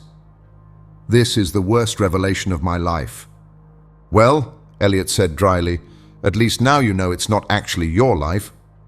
John shot him a glare. "Not helping." Elliot held up his hands. "Fair, but we really need to move. I'm sure they're already after us." John pushed himself upright, a strange, hollow acceptance settling in. He didn't like it. But Elliot was right. There wasn't time for an existential meltdown. "Fine," John said, shaking himself. "Let's go." A loud metallic clang from below startled them. Dr. Lane Elliot peeked around the corner, spotting a security guard's flashlight beam sweeping the stairwell. "We have to move," he whispered, tension coiling. John clenched his fists. "Where?" The Avatar considered. "I can open a back exit in the simulation. The environment sees the therapist as an authorized user, so I can override certain locks." John nodded, voice brittle with adrenaline. "Yes, let's go." They hurried along the corridor, passing locked storage rooms. The building's flickering lights pulsed in time with their racing hearts. Eventually, they reached a heavy metal door labeled "Loading Area, Authorized Personnel Only." Dr. Lane swiped a key card. The reader blinked red for a moment before turning green. They slipped through, emerging into a cavernous loading bay dimly lit by emergency lamps. Pallets of cardboard boxes lined the walls. An industrial hum reverberated, making the air feel charged. "No one's here," the Avatar said, stepping around the crates. He felt a faint ripple in his vision. Elliot, in his separate reality, also sensed a glitch. A pang of dread flared. "Let's head to the outer gate." But just as they neared a large roll-up door, the overhead bulbs dimmed, casting jumpy shadows on the concrete floor. John's breath caught. The entire warehouse seemed to ripple like a static wave passing through reality. A rush of cold panic seized John. He grabbed the therapist Avatar's arm. "What's happening?" Inside his own reality, Elliot was frantically typing overrides on his IT console. He spoke through the Avatar. "The environment is partially resetting. Could be a direct command from the higher-ups. If they notice me interfering, they might forcibly lock us down. But for now, it looks like it's just automated routines. The problem is that your and my time run in a different speed. Every latency I experience on my side could be lethal on your side." Behind them, a crate flickered, one moment solid, the next translucent, as if half unrendered.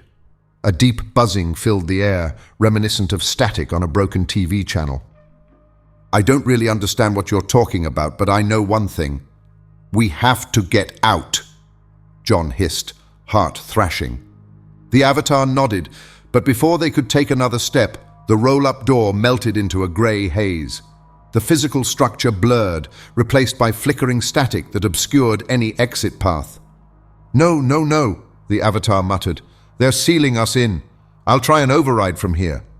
The therapist avatar's hands shook as he connected a small handheld device to a nearby control panel. In the real world, Elliot hammered at his keyboard using root-level scripts to simulate Dr. Lane swiping admin privileges. John stood guard, every nerve on edge. In the flickering light, he saw the silhouettes of crates and walls, half fading like ghosts. "Whatever you're doing, do it quicker," he hissed. The avatar grimaced. "Almost there." With a final keystroke, a harsh burst of light radiated across the roll-up door. The static swirled, crackled, then solidified. The metal squeaked, inching upward. A draft of cool night air rushed in. The avatar exhaled in relief. "Go, now!" They ducked under the partially opened door and emerged into a back-loading zone, an empty asphalt lot stretching under flickering street lamps. From John's perspective, it felt brutally real. Cold, open air on his skin, yet he couldn't escape the gnawing knowledge that every detail might be coded or ephemeral. He scanned the area, no immediate sign of guards. The avatar motioned toward a small gate leading out. They jogged across the asphalt, footsteps echoing. At the gate, the avatar used another override to pass. John's breathing was ragged, mind spinning. "Where are we going now?" The therapist avatar took a shaky breath. "Away from the main environment triggers. I have limited physical presence here, so we have to keep moving or they'll override me again." John tried to process that. "You can't just vanish?" "Not yet. I'm doing this from my console, overriding local parameters. If I vanish, you'll be alone with a collapsing simulation, and this therapist avatar under autopilot will turn on you instead of helping." He paused, scanning the area. "Let's find a safer place to figure out our next move." They slipped away from the loading zone, eventually emerging onto a deserted street near the Cloud Vista complex. Streetlights flickered overhead, casting jittery shadows. A stray cat scuttled behind a trash bin, eyes glinting in the gloom. John's gaze flicked over the skyline. He recalled the crosswalk glitch from days before. How long until everything unravels? Dr. Lane's avatar turned to John, face rigid with tension. "I have logs. Proof your environment is manipulated. We need to analyze them somewhere stable. We can't do it here." John's pulse still thrummed from the frantic escape. I just want the truth. Is anything real?" The avatar's expression was grim. "Your emotions are real to you, John. But yes, we're both cogs in a bigger machine. Some other reality is orchestrating mine and yours. I suspect it goes even deeper than that." John simply stared, mind reeling.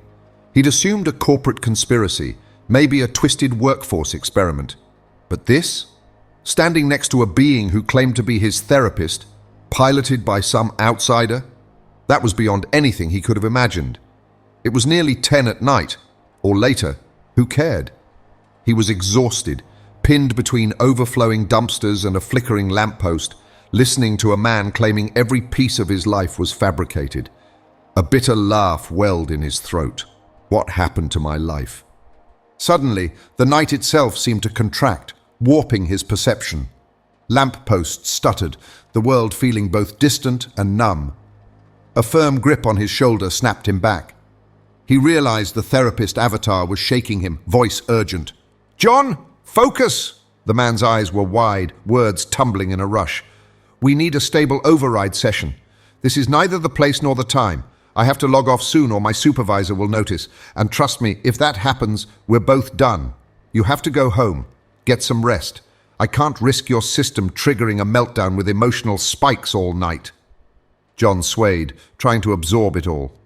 "You're saying I just pretend none of this happened?" "You can't unknow it, but you can lay low. If I stay any longer, the autopilot version of this avatar might start, well, hunting you. It'll raise every alarm the second it sees you wandering around at this hour. Please, just go home." "Home," John echoed numbly. The avatar set his jaw. Tomorrow, 6 p.m., 2 blocks from your office, public library. I'll meet you there. You're researching some therapy books Dr. Lane recommended. Whatever you need to say it. But do not get caught. Once I log off, this body reverts. If it spots you, it'll deliver you to my supervisors on a silver platter." John glanced around, panic spiraling anew. Then he jerked into motion, feet pounding the sidewalk as he ran, away from the flickering street lamps, away from the ghostly stare of Dr. Lane's autopilot. He only stopped when he reached the front of his apartment complex, gasping for air. For a few minutes, he just stood there in the quiet street, trying to steady his breath and gather his scrambled thoughts. How do I face Diana like this? Eventually, he trudged upstairs. Diana was already asleep, hair splayed across the pillow. Relief flooded him. No interrogation to endure tonight. He paused, watching her face in the faint glow from the window. She's not real either, he reminded himself, dread hollowing his chest. Our life together. Is it all just code? His conscience twisted, guilt searing him. He tossed the thought aside, trudging to the bathroom. Brushing his teeth felt like going through the motions of someone else's routine. By the time he slipped beneath the blankets, sleep slammed into him, the day's nightmares collapsing into a single dark oblivion. It was 4:23 a.m. when John roused, not from a nightmare but because Diana shifted closer to him in bed. In the hush of early morning, her warmth and gentle movement drew him in. He felt a stirring he couldn't quite control, an instinctive response to her nearness. Letting the moment happen, he slipped his hand beneath her shirt, skin meeting skin. A subtle shift in her breathing told him she was fully awake and welcoming.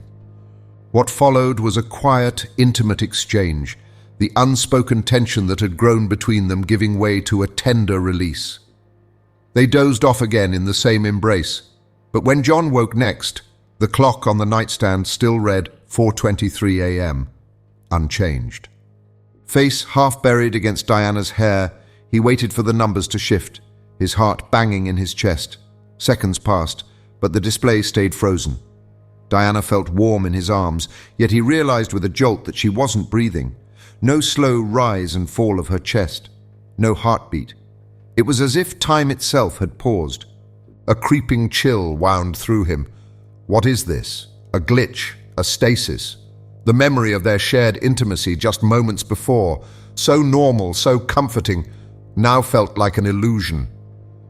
It's all code, he reminded himself with fresh dread. He didn't dare move, hardly daring to breathe. Finally, he slipped free of the bed, gathering his clothes in silence. If time had truly halted for Diana, he had no clue what a sudden noise might trigger. Better not to find out. Stepping outside into the pre-dawn stillness of his apartment complex, he sensed time resuming its normal flow. What just happened back there? Was she going to remain in that eerie, frozen state until the system decided otherwise? The day ahead loomed in his mind, clocking in at Cloud Vista, pretending everything was normal, then meeting Elliot at the library after work, if Elliot even showed. A hollow laugh escaped him, and he found himself the first to arrive at the office, an unprecedented occurrence. The day was a blur, unremarkable, no flickers or crises or even small graces. Diana, home, and that frozen moment lingered in his thoughts like a malignant shadow. Is she awake? Did she just reset after I left? A part of him dreaded the possibility that his entire apartment, Diana included, had simply dissolved once he was out of range. He shook his head, staring blankly at his workstation. Focus on tonight. 6 p.m. library. Elliot. That was his only thread of hope, the one plan that might unravel Cloud Vista's secrets and prove he wasn't losing his mind. When the clock finally hit 5:06 p.m., John slipped out of Cloud Vista's main entrance, heading for the library 2 blocks down the road, his thoughts racing with every step. Meanwhile, elsewhere, Elliot Hayes locked up his own apartment, stomach twisting in quiet dread. His wife, Hannah, had mentioned Level 7B in her half-conscious mumbling earlier, echoing a clue tied to Lizette's disappearance. Lisette had even named Hannah Hayes in a cryptic log. Coincidence? Elliot doubted it. Not after the glitch at his dinner table last night. He grabbed a jacket, anxiety gnawing at him. He had to keep Hannah safe, though he had no idea what safe meant in a world that might itself be simulated. Checking his phone one last time, Elliot saw no new messages. Drawing a fortifying breath, he headed for the rendezvous, braced for any possibility. If Hannah and Lisette are truly linked, and if John is the key, then everything we know could unravel. Downtown, the Park Street Public Library was a pale stone building with tall windows and an atmosphere of studious calm. John arrived first, picking a tucked-away table in the far corner, out of sight from the handful of patrons browsing the shelves. His gut twisted with anxiety. Was this safe? After all, any corporate watchers might track them. Minutes later, Elliot walked in, wearing tension in his shoulders and carrying a battered laptop bag. He spotted John, made a quick scan of the room, and sat opposite him. "Run into any trouble?" he asked quietly. "No," John said, swallowing nerves. "You?" Elliot shook his head, eyes guarded. "Not yet. Let's hope it stays that way." John exhaled shakily. "Let's do this, then." He pulled a thumb drive from his pocket, a small black rectangle that felt heavier than any physical weight. They booted Elliot's clean laptop, free of Cloud Vista's usual security. The worn stickers on its lid spoke of another life Elliot had once led, before illusions crushed his sense of normalcy. As the system loaded, a hush hung in the library's stale air. Elliot plugged in the drive, typing commands to decrypt its contents. Lines of code and logs scrolled across the screen, a digital tapestry of secrets Cloud Vista tried to bury. John's breath hitched, seeing references to his own call center stats, therapy sessions, and anomalies flagged under J.Mercer_1456. "It's all here," Elliot said, voice unsteady. "Look, there's a folder named Reality Stabilization Protocols." He navigated inside, revealing subfolders. Session_edits, anomaly_sync, operator_profiles, environment_patches. John's pulse throbbed. "Environment patches. That's how they fix or mask the flickers." Elliot nodded grimly. "And operator profiles might detail how watchers, like me, interact with your environment." He opened operator_profiles, revealing IDs and short descriptors. John's eyes caught on E.Hayes_realops and multiples of J.Mercer_1456 tagged as SIM agent. John's voice cracked. "They're calling me an agent in a simulation?" Elliot swallowed. "I assumed it was just an internal label, but after everything, it's more literal than we thought." A cold dread coiled in John's stomach. He spotted a file named J.Mercer_1456_core matrix. "Open it," he commanded softly. Elliot clicked. Rows of code and metadata filled the screen. Persona core, human-like AI. Emotional_complexity, high. Memory fabrication, full life cycle. Objective, 24/7 client service interaction plus emotional resilience testing. Operator link E.Hayes_realops. A bitter laugh escaped John's lips. Human-like AI. Emotional resilience testing. So that's me, an AI hammered into shape by daily stress. He flicked his gaze to Elliot. "Look at that operator link. E.Hayes_realops. You were assigned to me all along." Elliot sighed, rubbing a hand over his face. "Yeah, and I never asked for this. Once I realized my vantage might be rigged, I couldn't keep ignoring it." John leaned back, numbness creeping through him. "Lisette's file must look the same, right? She's locked in R&D for behavioral modification. Same for me if I step too far out of line." He paused, bracing his thoughts. "We can't let them bury us." Elliot gave a wry, hollow chuckle. "No, that's why we're here, right?" His gaze fell on another folder labeled R&D_access points. He clicked, scanning lines of restricted zones until Level 7B caught his eye. R and D LVL 7B restricted physical gate access only. "That has to be where Lisette went," he murmured. John clenched his fists, raw anger flashing. "Then that's where I go. I need to find her. Maybe she can confirm who's behind this, why they do it." Elliot grimaced. "You can't just waltz in. If they suspect infiltration, they'll lock it down. Or worse." The space between them felt charged. Two men balancing fear and determination. John swallowed.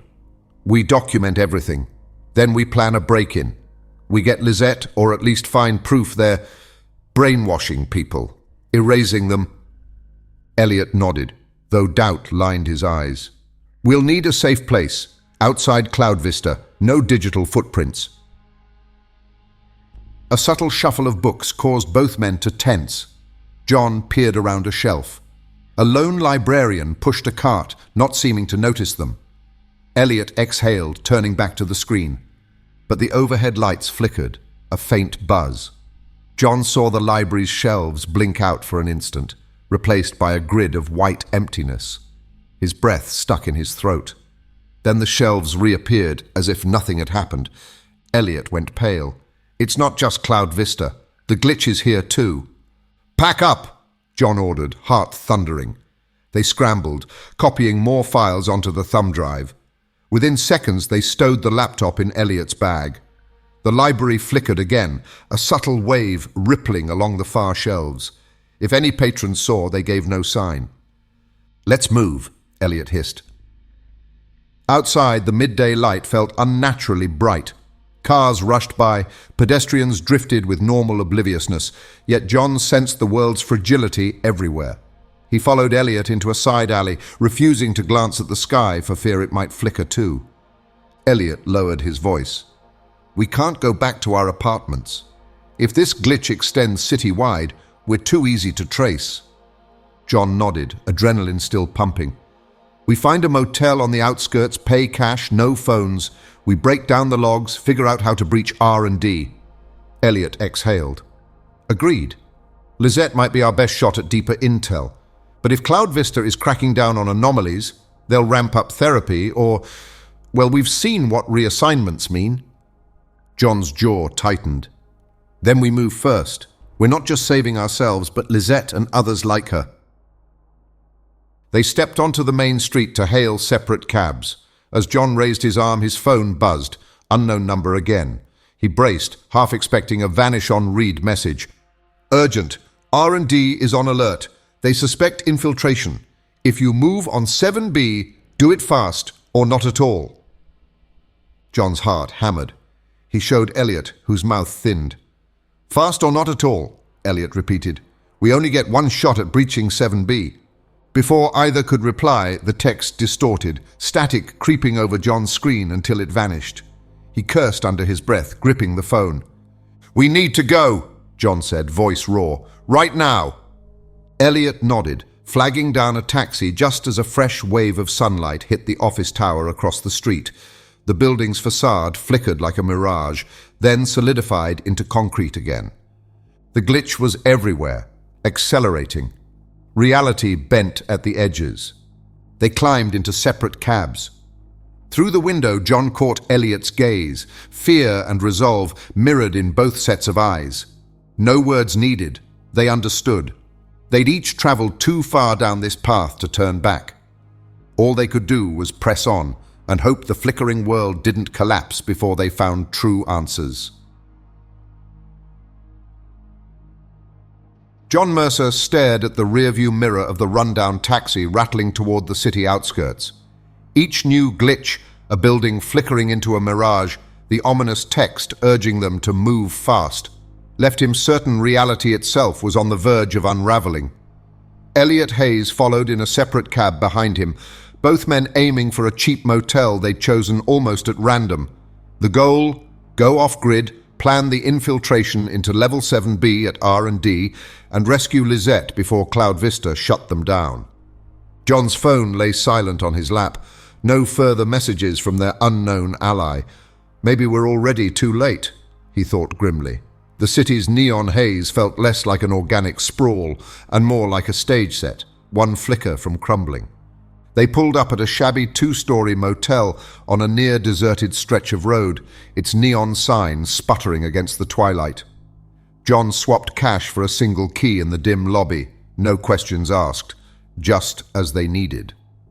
Minutes later, Elliot joined him in room 12, the stale cigarette reek hitting them instantly. They locked the door, drew the curtains, and booted up Elliot's clean laptop on a battered table. "First step," Elliot said quietly, pulling a memory stick from his jacket. "Confirm the R&D blueprint. Figure out if Lisette is even alive in there." John nodded, fighting off a surge of unease. "We also need to consider Hannah, your wife. If she's half merged with Lisette, maybe saving Lisette helps her too." Elliot grimaced, tapping at the laptop. "She dreams about level 7B, same as your co-worker's logs. Feels like Lisette and Hannah are connected in ways we don't understand yet." He hesitated before adding, "Hannah's not just an avatar, is she? She's someone outside all of this, using it, which means Cloud Vista's been intercepting her connection." John licked his lips, unsettled by the notion that two separate realities might be interwoven. "That means we're fighting for both. Let's crack R and D first." Elliot opened a subfolder labeled R&D_security nodes. A schematic surfaced, referencing level 7B, keycards, biometric locks, and a physical gate. "No remote override, no easy hacking," he muttered. "We'll have to do it in person." John clenched his fists, recalling the forced therapy sessions and how easily Cloud Vista manipulated everything. "They'll wipe us if they catch on, or push me into therapy again. And we both know what that means." Elliot nodded, exhaling sharply. "I can forge a partial key. The environment still sees me as an operator from my vantage. I'll appear as the therapist avatar.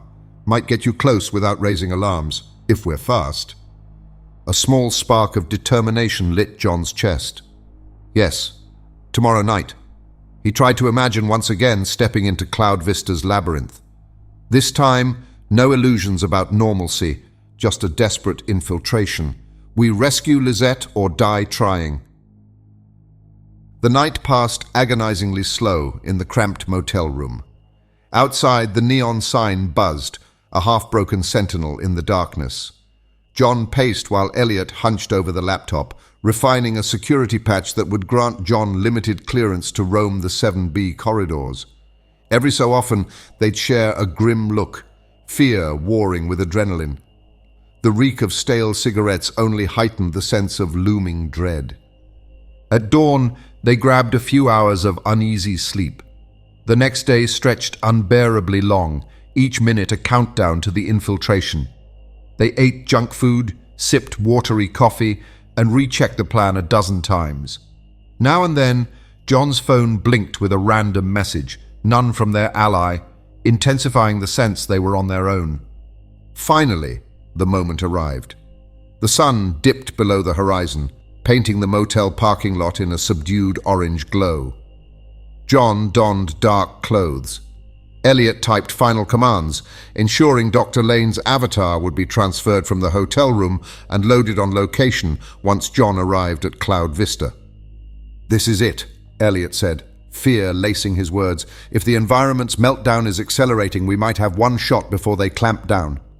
He suppressed a shiver, recalling how even his operator level had begun showing meltdown warnings referencing a prime observer. John's reality wasn't the only one in danger. John steeled himself. "One shot is all we need." John arrived at Cloud Vista well after dusk, the familiar towers now looming with a sinister air. The once bustling call center floors were hushed, lights low in the corridors. He sneaked through a side entrance, waiting anxiously by a service door. A text buzzed on his phone. "Avatar loaded, let me in." John exhaled and typed back, "Here, hurry." Seconds later, the door cracked open, revealing Dr. Lane in a dim corridor. John's chest tightened. He knew behind that face stood Elliot, controlling the avatar from somewhere beyond this reality. The thought still rattled him, but he forced calm. Focus. "We have about an hour," the Avatar said in that precise, corporate tone. Yet John heard Elliot's urgency behind it. "Follow me." John stepped inside, the door sealing behind him with a soft click. The overhead lights buzzed faintly, flickering now and then in a subtle wave. The entire environment felt unsteady, like the building was running on borrowed code. He and the Avatar slipped through quiet aisles, empty cubicles, and half-lit corridors. John's stomach churned at how quickly a once bustling floor could become a ghost town. Eventually, they reached an unmarked door. The Avatar keyed in a code, and a metal staircase spiraled downward. John's nerves jumped at each echoing footstep. R&D sublevel, he thought, recalling the schematic referencing Level 7B. At the bottom, a thick metal gate loomed with a biometric scanner. Elliot faced Dr. Lane's head towards John. "Stand still, I'll override your credentials." John gripped the handrail, recalling the forced therapy sessions that toyed with his mind. If this infiltration failed, they might do far worse than therapy. He inhaled as the Avatar typed a sequence on a handheld device. A beep, then green lights. The gate groaned open. "No turning back," John muttered, stepping through. A corridor lined with frosted glass panels greeted them. Dim overhead lights cast a sterile glow, revealing glimpses of lab stations and strange mechanical rigs behind the glass. A hush pressed in, unnatural and unnerving. John peered through one panel, inanimate shells shaped like humans, each presumably awaiting a persona. A chill hammered his heart. So that's how they mass-produce AI. Memories of co-workers flickered, friendly smiles, petty office banter. All illusions grown here? Near the corridor's end, a heavier door labeled Lab 7B bore a simple camera overhead. The Avatar typed more override commands. The door slid open with a pneumatic hiss. John's pulse thundered, dread and hope colliding. Inside, rows of transparent tubes lined the walls, each large enough to hold a person in milky suspension. Some tubes sat empty, others contained motionless figures, respirators attached. A creeping horror seized John's stomach. These are the AIs they're reprogramming or building. A faint glow illuminated one of the tubes. A slender woman with short hair floated inside, eyes closed behind a mask delivering oxygen. The console label read, Subject L.Chu_2279, attempted reinstatement. "Lisette," John whispered, rushing forward. He recognized her face, though she appeared deathly pale, her body slack in the fluid. The Avatar plugged a small device into the console, typing rapidly. "I'll try to wake her. Be ready if security hits." John's throat tightened. "If she's too far gone..." "We don't have another option," the Avatar interrupted. A beep cut the conversation. The fluid began draining, the respirator detaching. Warnings flashed on the screen. "Warning, unauthorized revival detected processing, admin override engaged." Lisette coughed violently, collapsing forward. John caught her, helping her out of the tube. She blinked, disoriented, water dripping from her hair.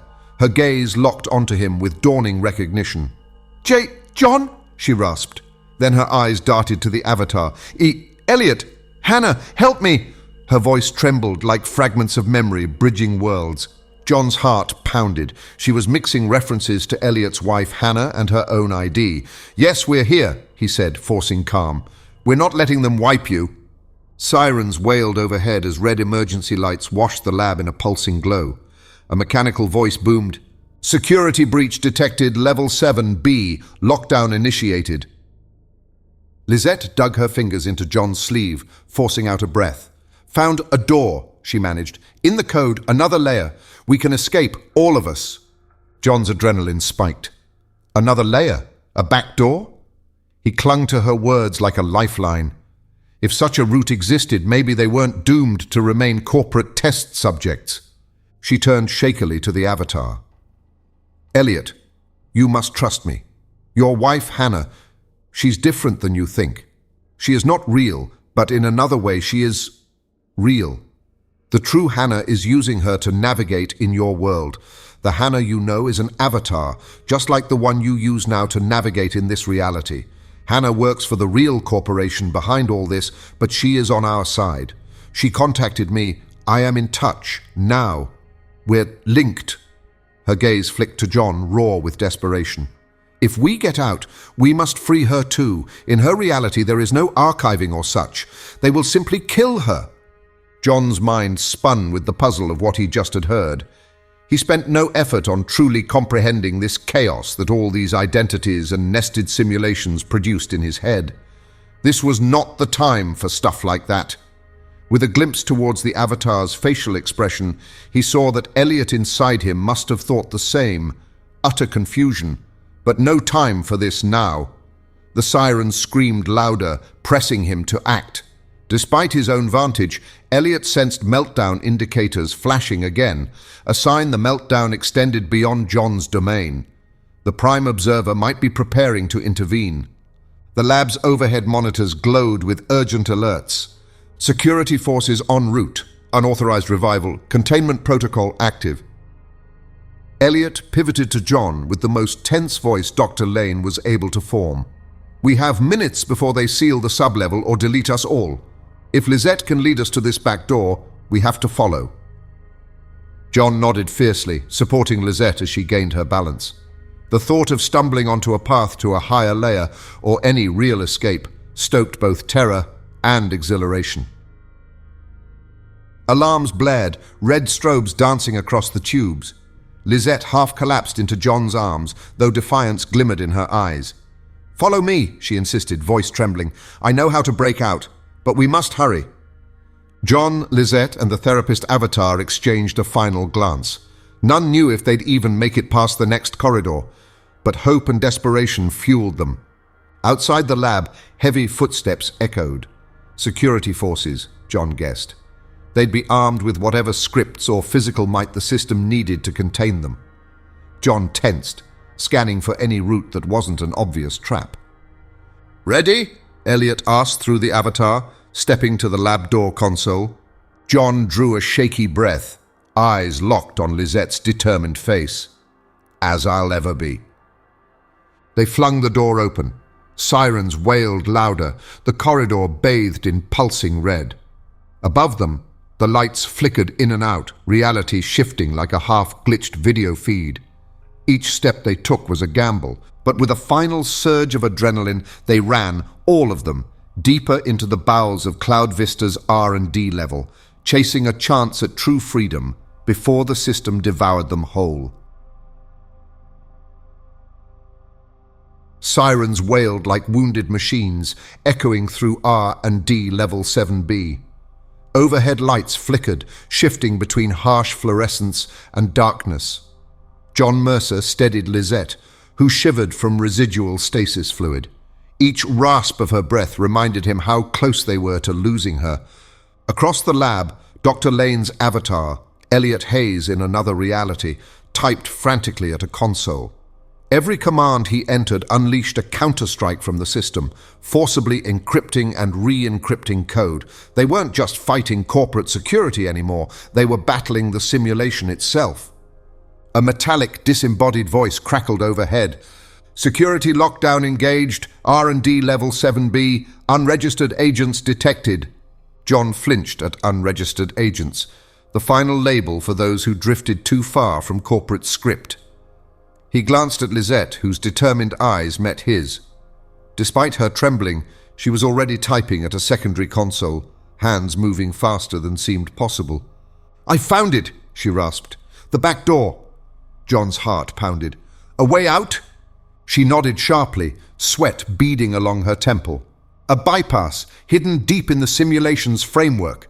Someone, maybe the real Hannah, embedded it. But it needs activating here, in R&D.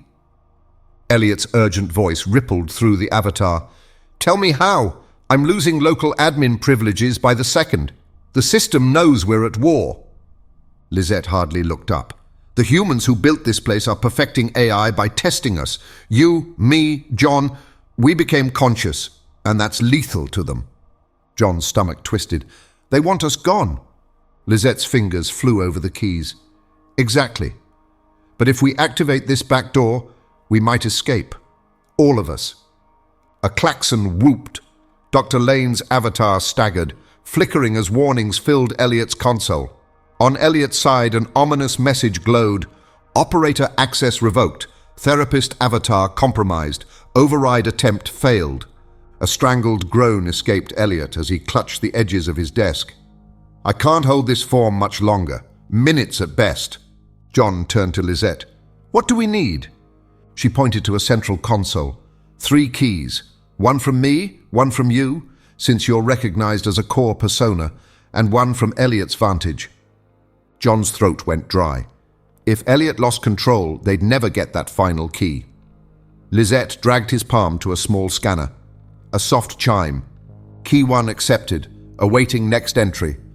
She typed furiously, trembling but resolute. Another chime. Key 2 accepted. Dr. Lane's appearance flickered dangerously, his voice warping. Elliot spoke quickly, sensing that he would lose control over the avatar sooner rather than later. I'll send my key through. Hurry. Suddenly, a hiss erupted at the lab entrance, doors sliding open. 2 tall figures in black strode in, eyes cold and inhuman. John's blood froze. Enforcers, corporate kill programs in human form. Subject J. Mercer _1456. Surrender. You are scheduled for archival. Lisette Chu _2279. Termination directive authorized. John's pulse hammered. No weapons, no time. He lunged in front of Lisette, noticing the enforcers' crackling batons. Elliot tried to intercept using Dr. Lane's body, but the avatar convulsed, the system actively rejecting him. Elliot's strained voice came through the flickering figure. I can jam the lab's power flow. Seconds, John. A surge of sparks cascaded from the ceiling as Elliot rerouted the power. The enforcers jerked violently, pinned by electric arcs. But they'd adapt. The shock wouldn't hold them for long. Lisette typed frantically. We need Elliot's key! John, buy me time! John glanced around. No weapons, but a glitching environment. He slammed his fist into a nearby control panel, forcing an intense surge of code into the already unstable lab. Stasis tubes flickered in and out of existence, walls half-phasing like illusions. The enforcers twitched, coding loops sputtering. For the moment, they were disoriented in the glitch. Elliot, now! John yelled. A final warning blazed on every screen. System backdoor awaiting final key. Operator override required. In Elliot's isolated console world, security logs flashed red, an urgent, pulsating warning. The system had forcibly severed his avatar feed. His fingers flew across the keyboard, searching for the final escape command, buried deep in the labyrinthine code. Hannah had hidden it well, shielding it from the system's reach, but now he had only seconds to find it, type it in, and execute the override with his own authorization. Heavy footsteps thundered down the corridor, closing in fast. Almost there, he thought, initiating the search sequence for the key Hannah had tucked away. A progress bar appeared on the screen, inching forward at a pace that felt agonizingly slow. A loud bang rattled the room. The guards had begun pounding on the door. The sturdy barrier wouldn't hold long. Elliot's pulse hammered in sync with each impact. Come on, come on. His gaze darted between the screen and the door, which now trembled under the force of relentless fists. 75%. The hinges groaned.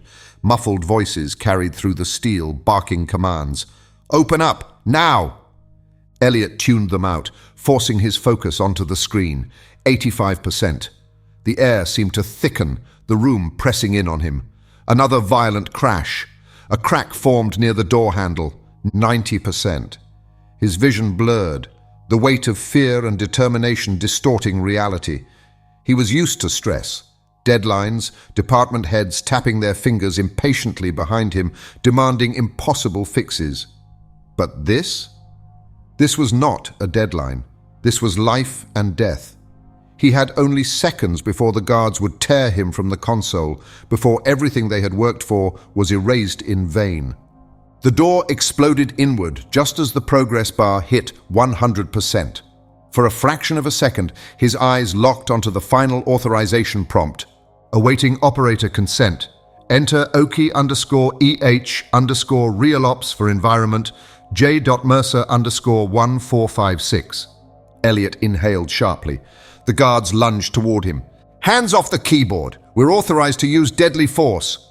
He typed Oki_EH_realops=freedom, enter. The system responded instantly. All keys valid. Back door opening. Hope to see you soon, Elliot. Hannah. Almost simultaneously, a gunshot rang out. Elliot's mind screamed, that's it. My end. But for an excruciating heartbeat, nothing. A thunderous roar tore through the system. Reality convulsed. The world seized. Elliot turned instinctively, but the guards weren't moving. They hung in mid-air, frozen like figures in a corrupted render. One, the shooter, remained locked in place, his gun raised, the muzzle flash suspended in time. A bullet hovered just an arm's length from Elliot's chest, caught in some unseen force. The universe itself had stopped. John staggered as the air around them twisted, the walls distorting. A vortex of pixelated light tore open in mid-lab, a swirling rift leading beyond. Lizette's gasp sounded triumphant and terrified all at once. It's open! Dr. Lane flickered violently, frozen in motion. Did Elliot make it, or was he lost? No time to think. John's voice was raw. Step through now! John turned to see the enforcers regaining traction. One lunged, baton sizzling toward John's head. He ducked just in time. Lisette slammed a final command on the console, forcing a swirl of raw code to stutter across the lab. Go! She shouted, grabbing John's hand. They ran, diving into the gaping tear in reality. The last thing John saw was the enforcer's outstretched arms, the lab walls dissolving into pure code. Then, blinding whiteness. For a moment, existence ceased. No ground, no ceiling, no air, no time. John floated, or maybe fell, in an endless white void. He reached for something, Lizette's hand, but wasn't sure he had hands or a body anymore. Am I dead? He wondered, panic surging. Then a ripple of light stuttered across his vision. Fractured images erupted, cities disintegrating, offices freezing mid-collapse, illusions peeling like dead skin from a rotting frame. I'm seeing the simulation's meltdown. A flicker of motion beside him. Elliot coalesced, no longer the therapist avatar, but himself, half-formed, half-solid. He stared at John, shock and relief contorting his features. Holy! John, we made it, I think. John tried to speak, but the words snagged. Did he have a mouth? This void defied sense. Another ripple flared, revealing Lisette forming from shards of luminous code. She coughed, blinking in disoriented awe. We're in the higher layer, she whispered. Between worlds. A jolt of new light flared, and now Hannah materialized in bits and fragments, merging into a coherent shape. Her eyes were wide with terror. Elliot, where? What? Elliot jerked to her side, half laughing, half sobbing with relief. Hannah, oh God, you're here! She'd been forcibly uploaded from her domain, it seemed. Their separate illusions had converged. Lisette exhaled shakily. We're out, but not in the real world. John scanned the space, or rather the absence of it, around them. This wasn't an empty void, but an endless realm of fractal realities. Countless spheres drifted like bubbles in a cosmic sea, each a universe unto itself. Some shimmered with familiar cityscapes, while others twisted in alien colors and impossible geometries. A cold knot of anxiety coiled in his gut. Did we just break our simulation, or every other one as well? The sheer scale of it left him breathless. There were no words for what he saw. It was vast. It was beautiful. It was terrifying. Hannah hugged herself, her eyes darting. Moments ago I was in the lab, about to be killed, and now this. Her voice wavered. I never thought about what would happen to you, your code, after the back door. But what about me? I was flesh and blood. You were data. And now, where are we? Are we even safe? Shock coursed through her. The back door hadn't just been a digital exploit. It had shattered the boundaries between their worlds, pulling her into this liminal space just like the others.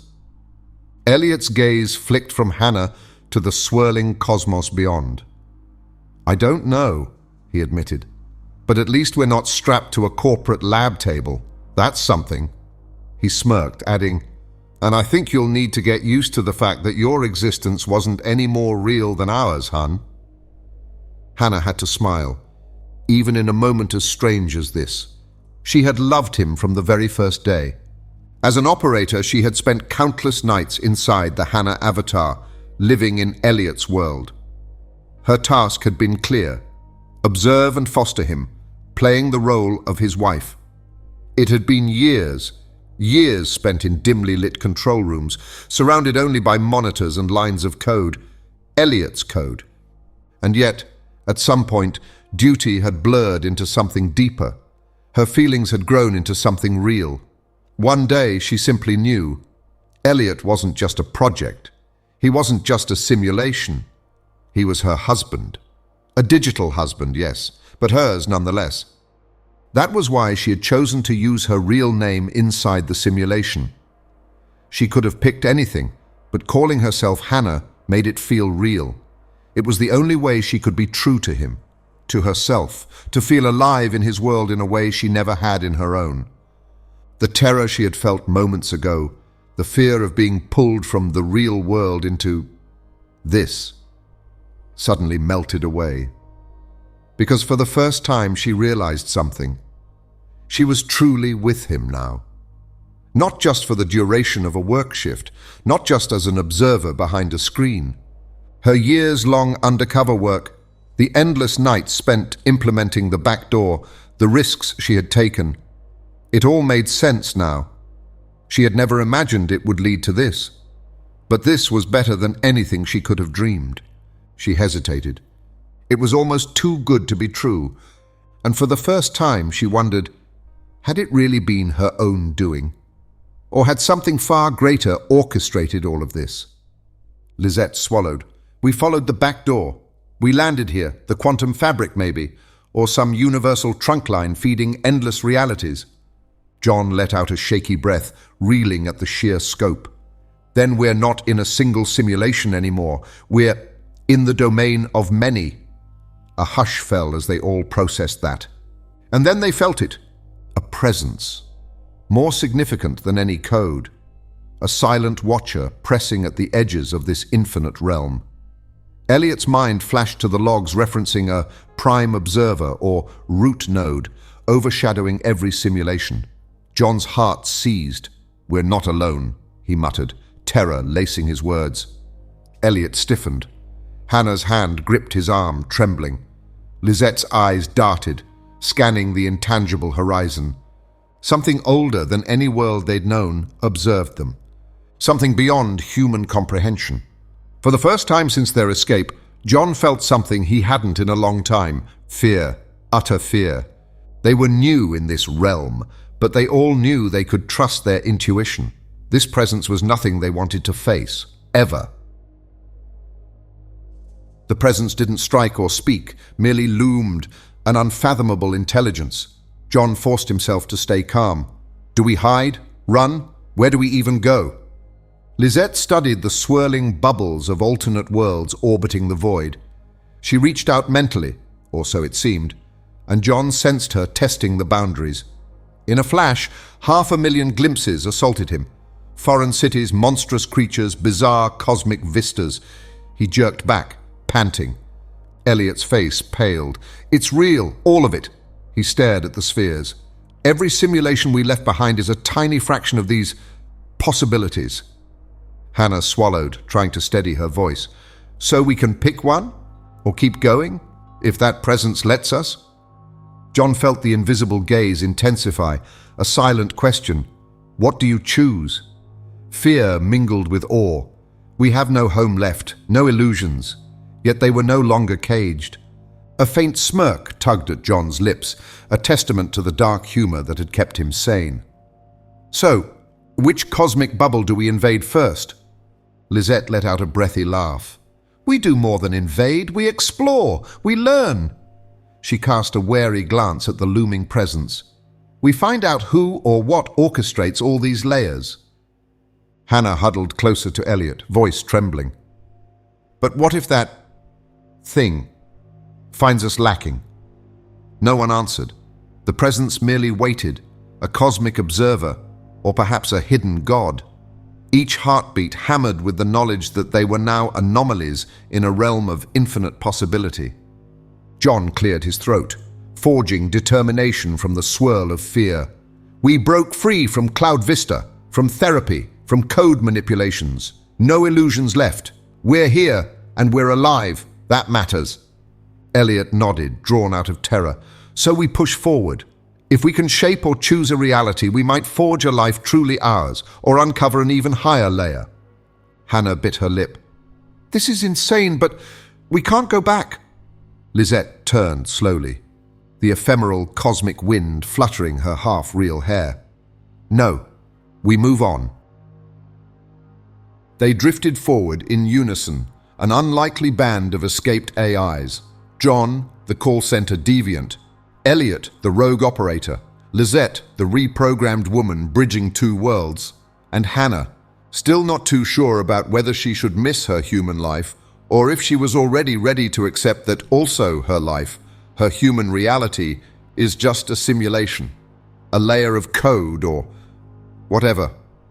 Each step or thought carried them deeper into the swirling new and undiscovered world, which for now they agreed to call the quantum realm.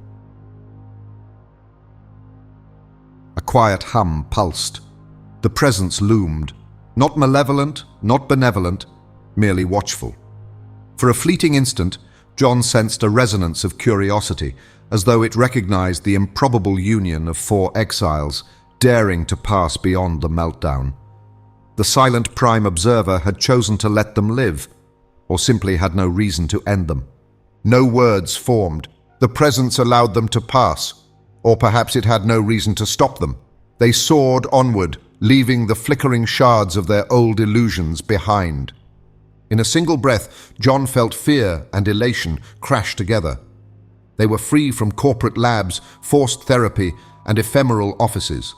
They stood in a cosmic sea beyond number, freedom at a cost, leaving everything they knew, uncertain if the next realm might be an even more elaborate snare.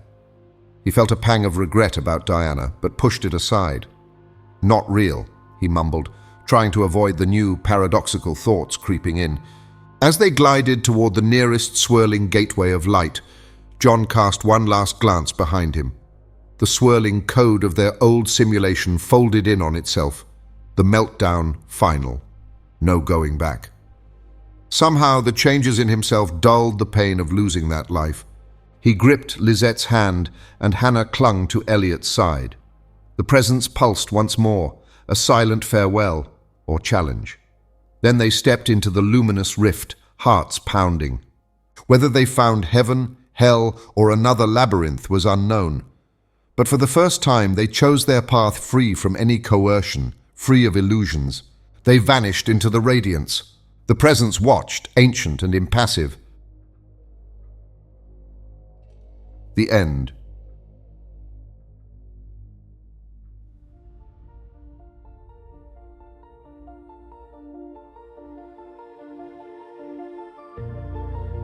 Thank you for listening to The Construct by Sasha Schmidt. We hope you enjoyed this journey into modern science fiction. If you'd like to explore more timeless stories, be sure to visit our channel, where you'll find a wide selection of audiobooks ranging from science fiction to adventure, non-fiction, documentary, and more. If you enjoyed this audiobook, don't forget to like the video, subscribe to the channel, and leave a comment letting us know which stories you'd like to hear next. Your engagement helps us continue to bring classic literature to life for listeners like you. Visit our channel page to discover more great audiobooks that may pique your interest. Thank you again for listening, and we look forward to having you with us on our next adventure.